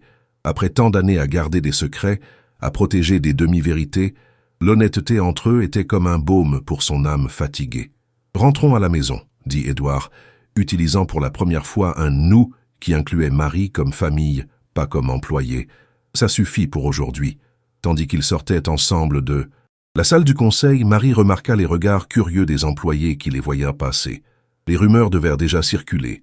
Demain, tous sauraient que la discrète employée de maison était en réalité une Mercier. Sa vie, telle qu'elle l'avait connue pendant 25 ans, était terminée. Et tandis qu'elle marchait aux côtés d'Édouard vers la voiture qui les ramènerait au manoir, Marie ressentait un étrange frémissement d'anticipation. Pour la première fois depuis des décennies, elle ne savait pas ce que lui réservait le lendemain. Et il y avait quelque chose d'étrangement libérateur dans cette incertitude. Les jours suivants s'écoulèrent dans un tourbillon de changements pour Marie. Le manoir Mercier, qui avait été son lieu de travail pendant si longtemps, se transformait maintenant en son foyer légitime. Édouard avait insisté pour qu'elle déménage des austères chambres de service vers l'une des suites principales, ce qu'elle avait accepté avec réticence et un certain inconfort. « Je n'ai pas besoin de tant d'espace », avait-elle protesté, tandis que Camille et Raymond, s'adaptant encore à ce nouvel ordre, transféraient ses maigres possessions dans la luxueuse chambre. « Il ne s'agit pas de besoin, » avait répondu Édouard avec fermeté. « Il s'agit de dignité, Marie, de reconnaître qui tu es vraiment. » Le matin du 5e jour après les révélations, Marie se retrouva face à l'immense miroir de son nouveau dressing, observant la femme qui lui rendait son regard. Elle portait un tailleur gris perle qu'Édouard avait insisté pour lui acheter, si différent des uniformes simples qu'elle avait portés pendant des décennies. Ses cheveux, généralement tirés en un chignon pratique, tombaient maintenant en douces ondulations autour de son visage. Elle ressemblait à une étrangère. « Je peux entrer ?» La voix d'Édouard depuis la porte la fit sursauter. « Bien sûr !» répondit-elle, s'éloignant du miroir, comme si on l'avait surprise à faire quelque chose d'inapproprié. Édouard entra impeccablement vêtu pour le bureau. Il s'arrêta en la voyant, un sourire d'approbation illuminant son visage. « Tu as l'air différente, » commenta-t-il. « Je me sens différente, » admit Marie, comme si je jouais un rôle dans une pièce de théâtre. Édouard s'approcha, l'étudiant attentivement. « Ce n'est pas un rôle, Marie, c'est qui tu as toujours dû être. » Elle secoua la tête, incapable d'expliquer la complexité de ses sentiments. « Je ne suis pas sûre de qui je dois être maintenant, » confessa-t-elle. « Pendant 25 ans, j'ai su exactement quelle était ma place, mon but. Maintenant, tu es libre de le découvrir, » compléta Édouard. Sans prétention, sans secret.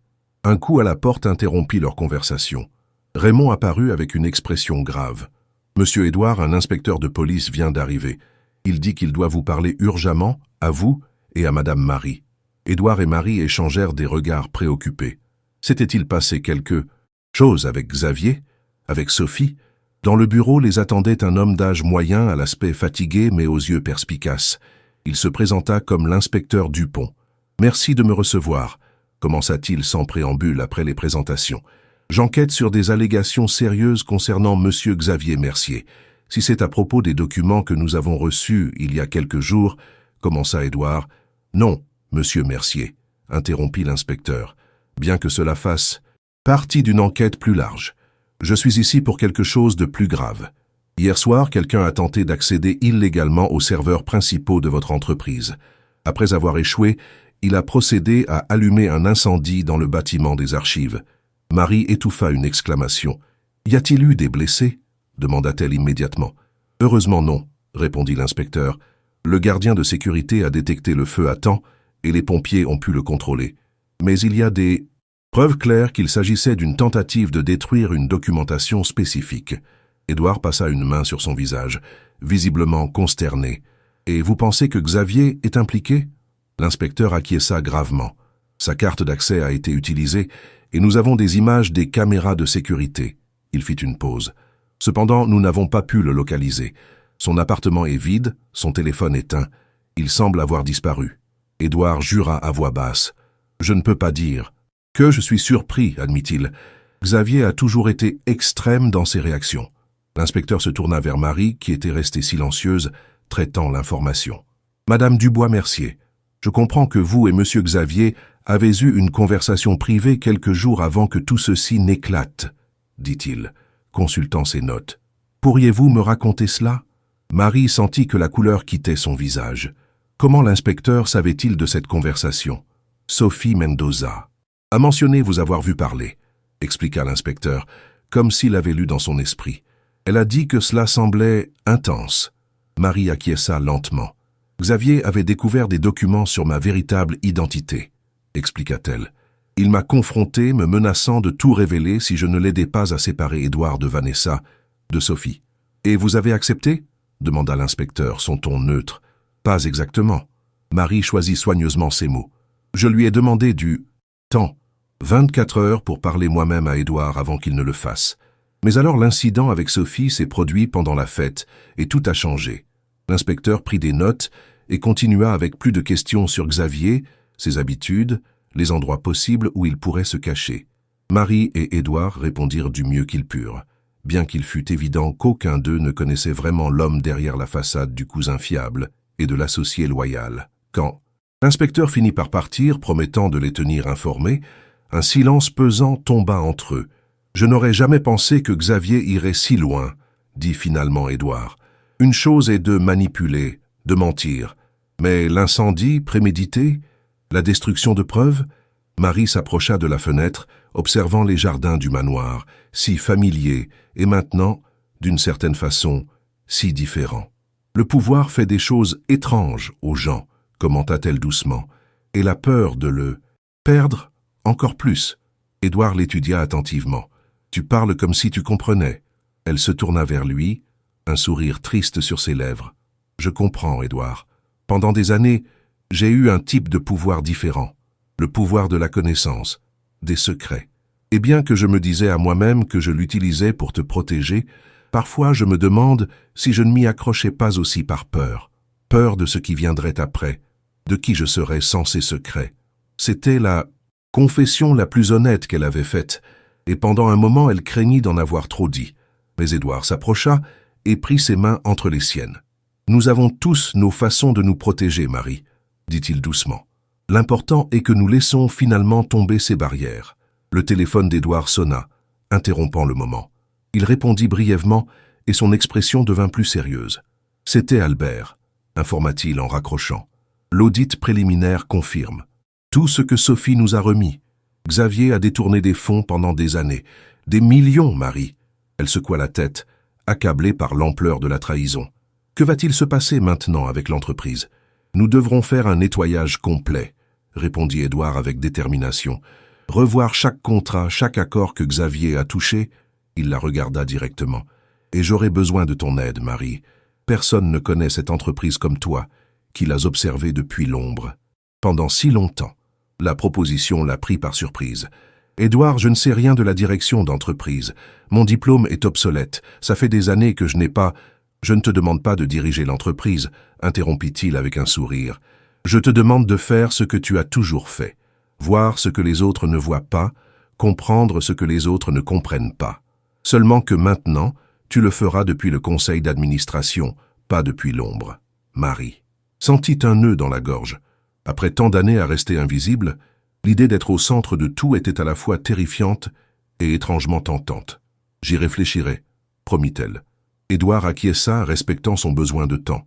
Il se dirigea vers la porte, mais s'arrêta avant de sortir. « Au fait, dit-il comme s'il se rappelait quelque chose d'important, Camille demande si tu veux toujours réviser le menu pour le dîner de ce soir. » Marie laissa échapper un rire surpris. Elle s'attend. « Encore à ce que je le fasse ?» Édouard sourit, une lueur d'espièglerie dans ses yeux. « Je crois que nous essayons tous de trouver notre nouvelle place dans ce nouvel ordre, Marie. Même Camille. » Quand elle resta seule, Marie retourna à la fenêtre, observant le jardin où tant de fois elle avait travaillé sous le soleil, anonyme, invisible pour le monde extérieur. Maintenant, ce monde la regardait, la reconnaissait, attendait des choses d'elle. C'était effrayant, c'était exaltant, c'était, finalement, réel. Et tandis que le soleil commençait à descendre sur le manoir Mercier, Marie sentit que quelque chose de nouveau commençait à croître en elle. Non pas la fierté d'un nom de famille retrouvé, mais la dignité d'une femme qui pouvait enfin être complètement présente dans sa propre vie.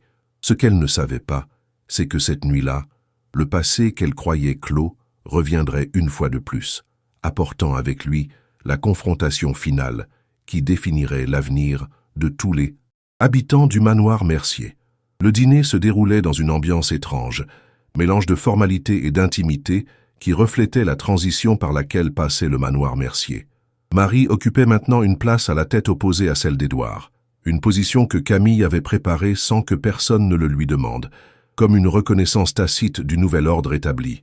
Raymond servait le vin avec la même efficacité que toujours, bien que Marie remarquât une subtile différence dans son attitude envers elle, un respect qui n'était plus teinté de condescendance mais de véritable reconnaissance. Les résultats de l'audit complet seront prêts demain, commentait Édouard pendant qu'il dégustait le dessert, un flan fait maison qui avait toujours été le favori de Marie.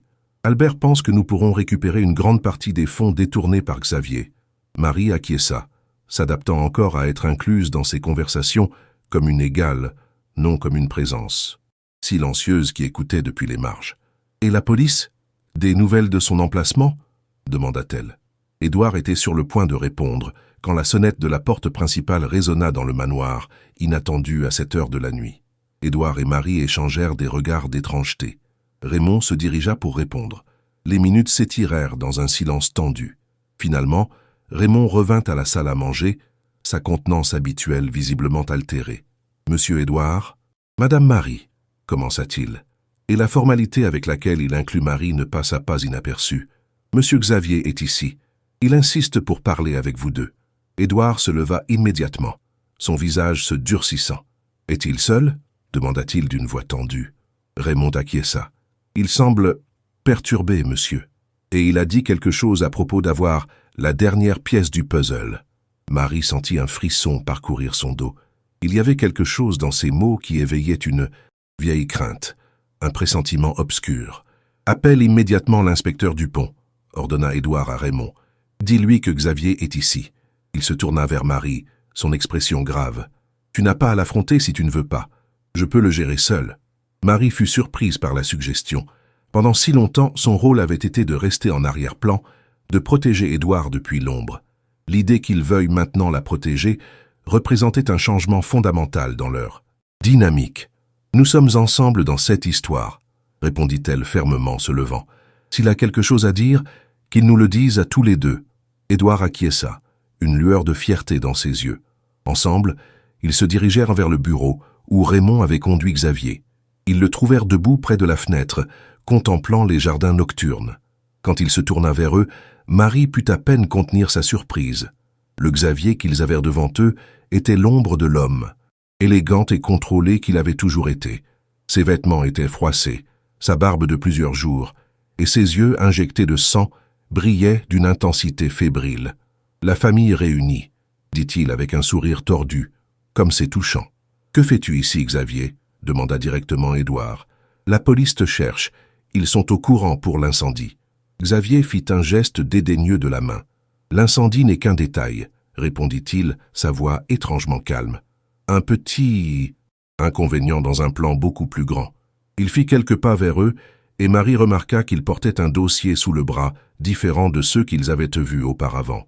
« J'ai été occupé ces derniers jours, » continua Xavier. « Très occupé, en fait. À enquêter, à connecter les points, à déterrer des vérités que même toi, chère Marie, ne connaissais pas. Elle sentit sa bouche se dessécher. « De quoi parles-tu » Xavier sourit, un sourire qui n'atteignait pas ses yeux froids. « Du grand secret, bien sûr, celui que même toi tu n'as pas osé révéler. » Il plaça le dossier sur le bureau avec un geste dramatique. « La vraie raison pour laquelle mon oncle t'a nommé tutrice d'Édouard. » Édouard fit un pas en avant, sa patience s'épuisant. « Assez de jeu, Xavier. Si tu as quelque chose à dire, dis-le une bonne fois pour toutes. » Xavier regarda Marie directement, ignorant Édouard. « Le lui as-tu dit » demanda-t-il avec une fausse innocence. « Lui as-tu dit qui tu es vraiment pour lui » Marie sentit que le sol bougeait sous ses pieds. Ce n'était pas possible. Xavier ne pouvait pas avoir découvert. « Je suis sa cousine au second degré », répondit-elle d'une voix ferme, bien que son cœur battît à tout rompre. « Il n'y a plus de secret entre nous. » Xavier laissa échapper un rire sec. « Cousine au second degré ?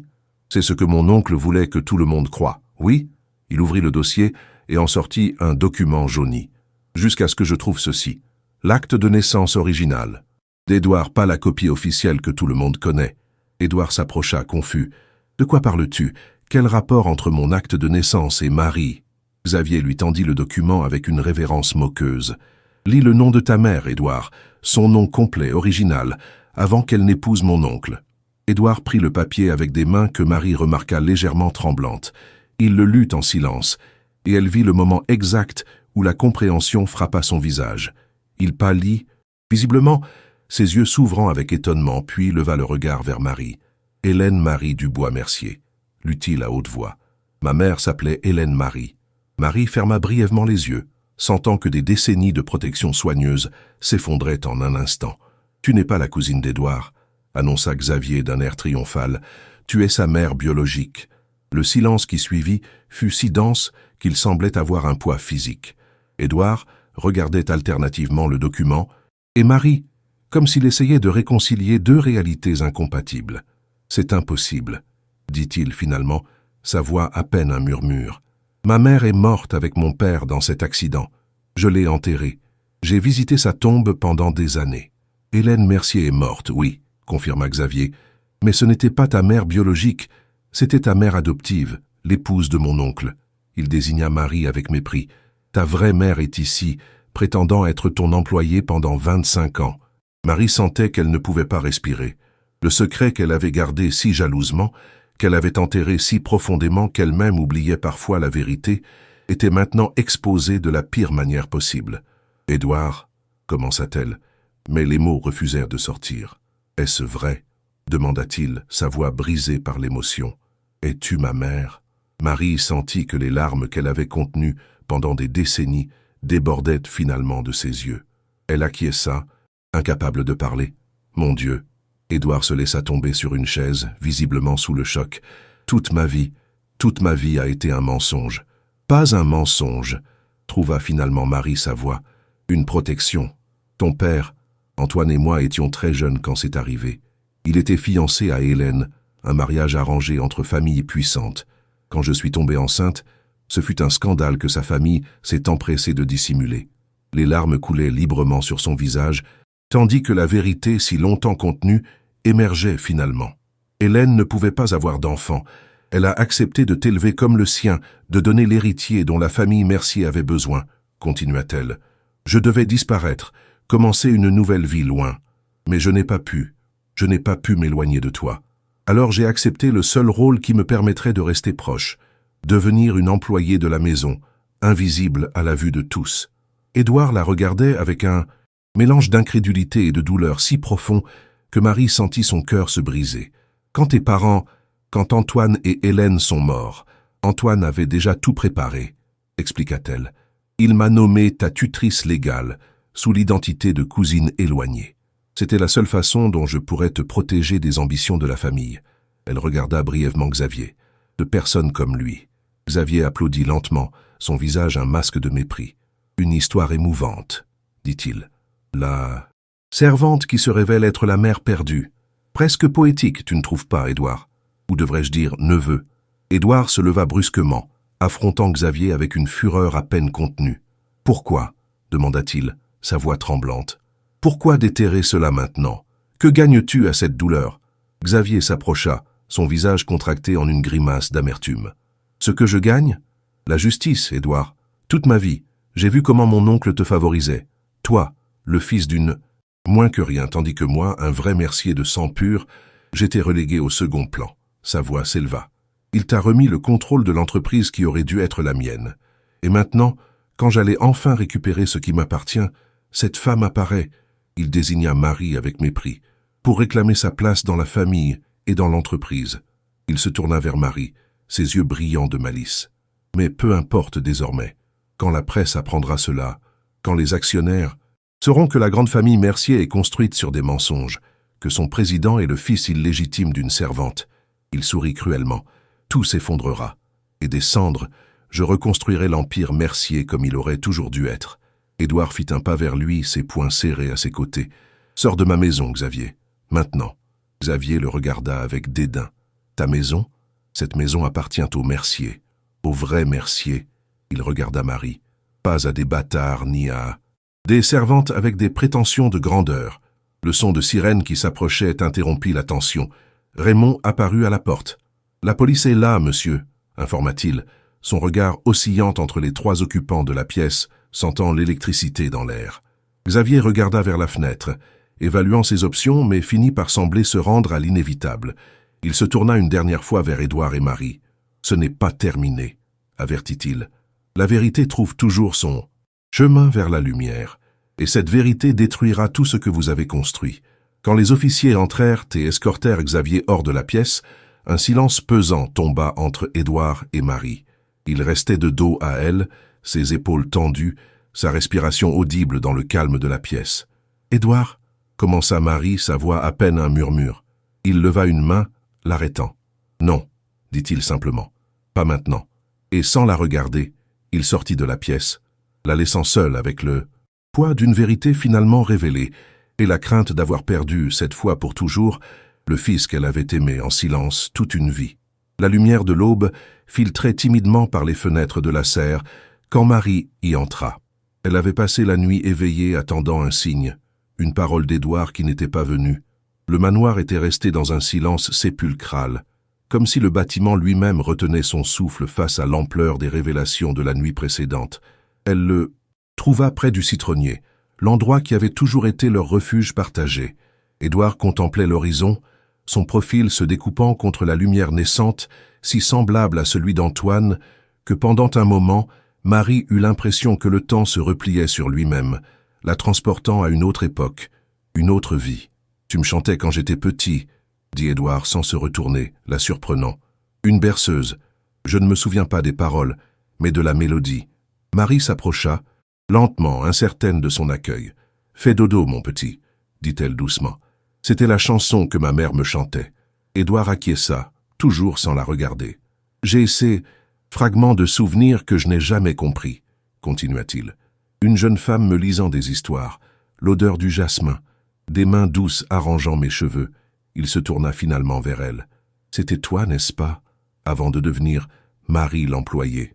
Elle acquiesça, incapable de parler au-delà, du nœud dans sa gorge. « Les premières années, quand tu étais encore très petit, Antoine me permettait de prendre soin de toi occasionnellement, quand Hélène était occupée avec ses engagements sociaux, » expliqua-t-elle. « Officiellement, je n'étais qu'une parente éloignée qui visitait la maison.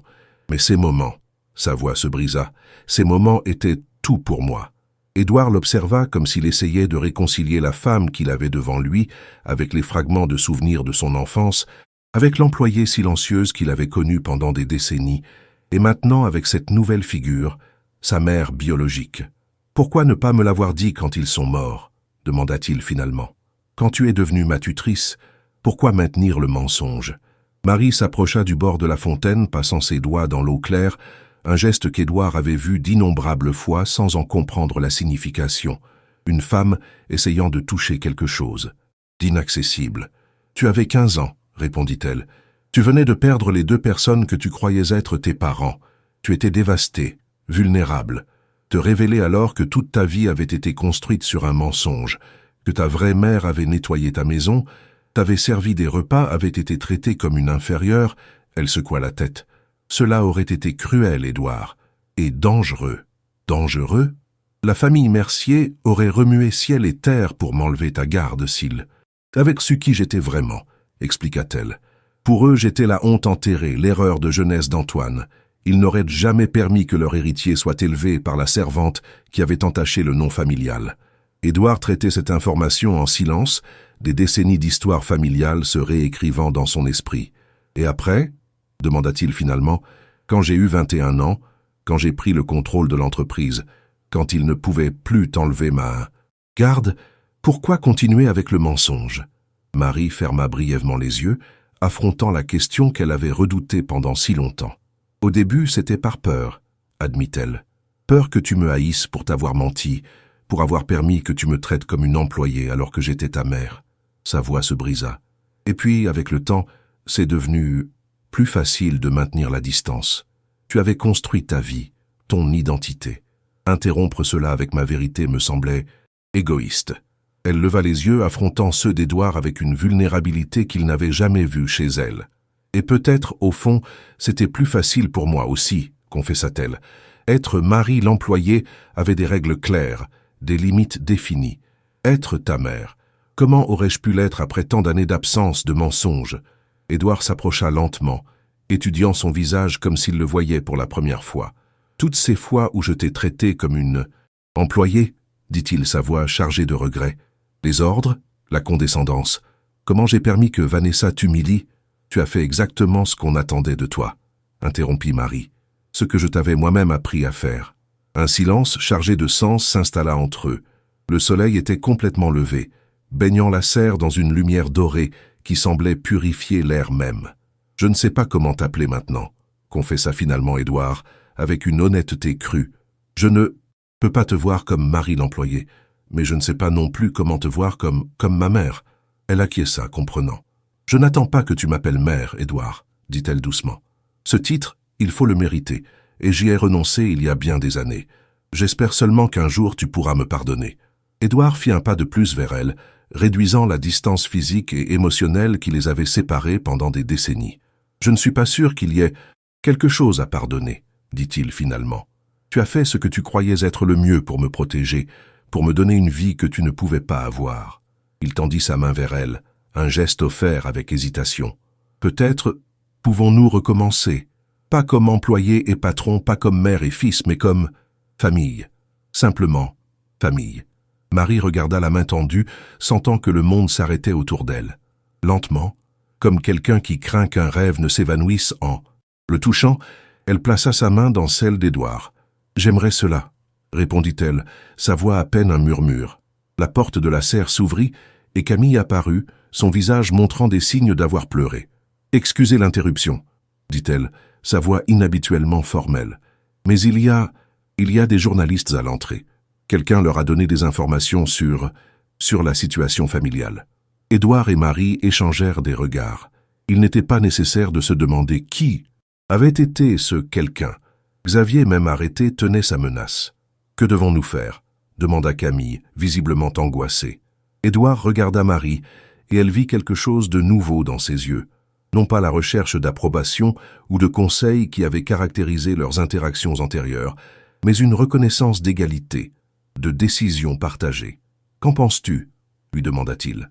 Marie réfléchit un moment, sentant le poids de décennies de secrets, de vie dans l'ombre, d'être invisible. « Je crois qu'il est temps d'arrêter de nous cacher, » répondit-elle finalement. « La vérité, toute la vérité, aussi douloureuse soit-elle, est préférable au plus beau des mensonges. » Édouard acquiesça, une nouvelle détermination illuminant son visage. « Prépare une conférence de presse pour cet après-midi, Camille, » dit-il, sans détourner son regard de Marie. « Il est temps que la famille Mercier cesse de vivre dans l'obscurité. » La salle de conférence de l'hôtel impérial était bondée. Journalistes, caméras, curieux, et au premier rang, les membres du conseil d'administration et employés clés des entreprises Mercier. Les murmures s'éteignirent quand Édouard monta sur l'estrade, avec Marie à ses côtés, non plus vêtue comme une employée, mais avec la dignité simple mais incontestable de celle qui occupe enfin la place qui lui revient. « Merci à tous d'être venus », commença Édouard, sa voix claire et ferme. « Ces dernières semaines, ma famille et mon entreprise ont été au centre de rumeurs, de spéculations et, plus récemment, de révélations qui ont secoué les fondements de ce que nous croyions savoir sur nous-mêmes. Il fit une pause, parcourant la salle du regard. « Je suis ici aujourd'hui pour mettre fin aux mensonges, tous les mensonges, y compris ceux avec lesquels j'ai moi-même vécu sans le savoir. » Il posa une main sur l'épaule de Marie, un geste de respect et de reconnaissance publique. Cette femme, que beaucoup d'entre vous ont connue comme Marie Dubois, la discrète employée du manoir Mercier, est en réalité ma mère biologique. Un murmure d'étonnement parcourut la salle. Des flashs d'appareils photo éclatèrent, captant le moment historique. L'histoire complète est longue et complexe, et contient autant de tragédies que d'amour, continua Édouard. Mais l'essentiel est ceci. Pendant 25 ans, cette femme a sacrifié son identité, sa dignité, son propre droit d'être reconnue comme ma mère, tout pour me protéger de ceux qui ne voyaient en moi qu'un pion dans leur jeu de pouvoir. Sa voix se brisa légèrement, mais il se reprit avec détermination. Beaucoup se demanderont comment cela affecte les entreprises Mercier. La réponse est simple, cela les renforce. Il regarda directement les caméras. Parce qu'une entreprise construite sur des mensonges est comme une maison sur du sable. Mais une entreprise reconstruite sur la vérité, sur l'intégrité, peut résister à n'importe quelle tempête. Il annonça alors une série de changements dans la structure de l'entreprise, un nouveau conseil consultatif d'éthique, des programmes de bourse pour les employés de services domestiques qui souhaitaient une éducation supérieure, des initiatives pour combattre la discrimination de classe dans le milieu professionnel. Et enfin, conclut-il, j'ai le plaisir d'annoncer que Marie Dubois-Mercier assumera la présidence de la nouvelle fondation Mercier pour la dignité du travail, avec un fonds initial de 20 millions d'euros destiné à améliorer les conditions de travail des employés domestiques dans tout le pays. Quand les applaudissements éclatèrent, Marie fit un pas en avant. C'était la première fois qu'elle parlait en public, et sa voix, bien que douce, portait la force de celle qui trouve enfin sa vraie place dans le monde. « Pendant la majeure partie de ma vie, j'ai été invisible, commença-t-elle. J'ai nettoyé des sols, servi des repas, observé depuis l'ombre, tandis que d'autres prenaient des décisions qui affectaient ma vie et celle de mon fils. » Elle regarda brièvement Édouard, un doux sourire sur ses lèvres. « Aujourd'hui, je veux parler pour tous ceux qui restent invisibles. Les femmes et les hommes qui prennent soin de nos maisons, de nos enfants, de nos aînés, mais qui sont rarement vus comme des personnes complètes, avec des rêves, avec de la dignité, avec des droits. » Sa voix se renforça tandis qu'elle continuait, des décennies de silence se transformant en paroles de pouvoir et de détermination. La fondation Mercier ne sera pas seulement une question d'argent ou de programme. Ce sera une question de reconnaissance, de visibilité, de rappeler que derrière chaque uniforme, il y a un être humain avec une histoire aussi précieuse, aussi significative que celle de n'importe quel homme d'affaires ou célébrité. Les journalistes se précipitèrent avec des questions quand elle termina, mais Édouard leva une main, signalant que la conférence était terminée. Ensemble, mère et fils, ils quittèrent l'estrade entre applaudissements, flashs et le bourdonnement d'une nouvelle histoire qui commençait à prendre forme. 6 mois plus tard, Marie contemplait le coucher du soleil depuis la terrasse de la maison d'été qu'Antoine lui avait laissée dans son testament. Édouard l'avait finalement convaincue de s'y installer, argumentant qu'elle méritait un espace à elle après des décennies à vivre dans l'ombre du manoir Mercier. Le bruit d'une voiture dans l'allée annonça l'arrivée de visiteurs. Édouard avait promis de passer le week-end, un rituel qu'ils avaient établi ces derniers mois, tandis qu'ils reconstruisaient leur relation sur de nouvelles bases d'honnêteté et de respect mutuel. À la surprise de Marie, il ne venait pas seul. À ses côtés marchait Lucienne Moreau, la membre du conseil d'administration qui avait été sa plus ferme alliée durant la restructuration de l'entreprise. Marie avait remarqué la proximité croissante entre eux, mais c'était la première fois qu'Édouard l'amenait dans cet espace privé presque sacré qu'ils partageaient. « J'espère que la surprise ne te dérange pas », dit Édouard, embrassant sa joue en guise de salut. Lucienne voulait connaître la maison dont je lui ai tant parlé. Marie sourit, sincèrement satisfaite. Elle avait appris à reconnaître la différence entre l'affection sincère et les manipulations auxquelles Vanessa Sophie avait soumis Édouard. Lucienne était transparente, directe, et regardait Édouard non comme un prix ou un trophée, mais comme un égal. « C'est un honneur de découvrir enfin cet endroit », dit Lucienne, serrant la main de Marie avec chaleur. Édouard dit que c'est ici qu'il peut vraiment être lui-même. Plus tard, Alors qu'ils dînaient sur la terrasse sous les étoiles, Édouard porta un toast qui émut profondément Marie. « Au nouveau commencement », dit-il, levant son verre, « et à la vérité, qui, bien que douloureuse au début, est le seul chemin vers la vraie liberté. » Marie leva son verre, regardant son fils, car dans son cœur, il avait toujours été et serait toujours son fils, avec un amour qui n'avait plus besoin de se cacher. « À la dignité », ajouta-t-elle, « celle qu'on ne perd jamais vraiment, même quand elle semble invisible aux yeux du monde. » Tandis que la nuit avançait et que la conversation coulait facilement entre eux, Marie réfléchit à l'extraordinaire voyage qu'avait été sa vie, de jeune femme amoureuse à mère secrète, d'employé invisible à figure publique respectée. Chaque étape avait apporté sa propre douleur, ses propres leçons. Et pourtant, assise là, sous le ciel étoilé, avec son fils sain et sauf et heureux à ses côtés, avec un but qui donnait un sens à ses années restantes, Marie comprit une vérité fondamentale. Aucun secret, aucun mensonge, aucune prétention ne pouvait se comparer à la liberté d'être simplement qui elle était vraiment. La femme, qui pendant des décennies était restée dans l'ombre, avait finalement trouvé sa place à la lumière. Non pas comme la mère d'Édouard Mercier, non. Pas comme l'ex-présidente d'une fondation prestigieuse, mais simplement comme Marie, complète, visible, digne, et cela, découvrit-elle, était suffisant. Plus que suffisant. C'était tout. Si vous avez aimé cette vidéo, n'hésitez pas à lui donner un j'aime, à vous abonner à notre chaîne, à la partager avec vos amis et à nous laisser votre avis dans les commentaires. Votre soutien nous aide à continuer de créer davantage de contenu comme celui-ci. N'oubliez pas d'activer les notifications pour rester informé de nos prochaines histoires passionnantes.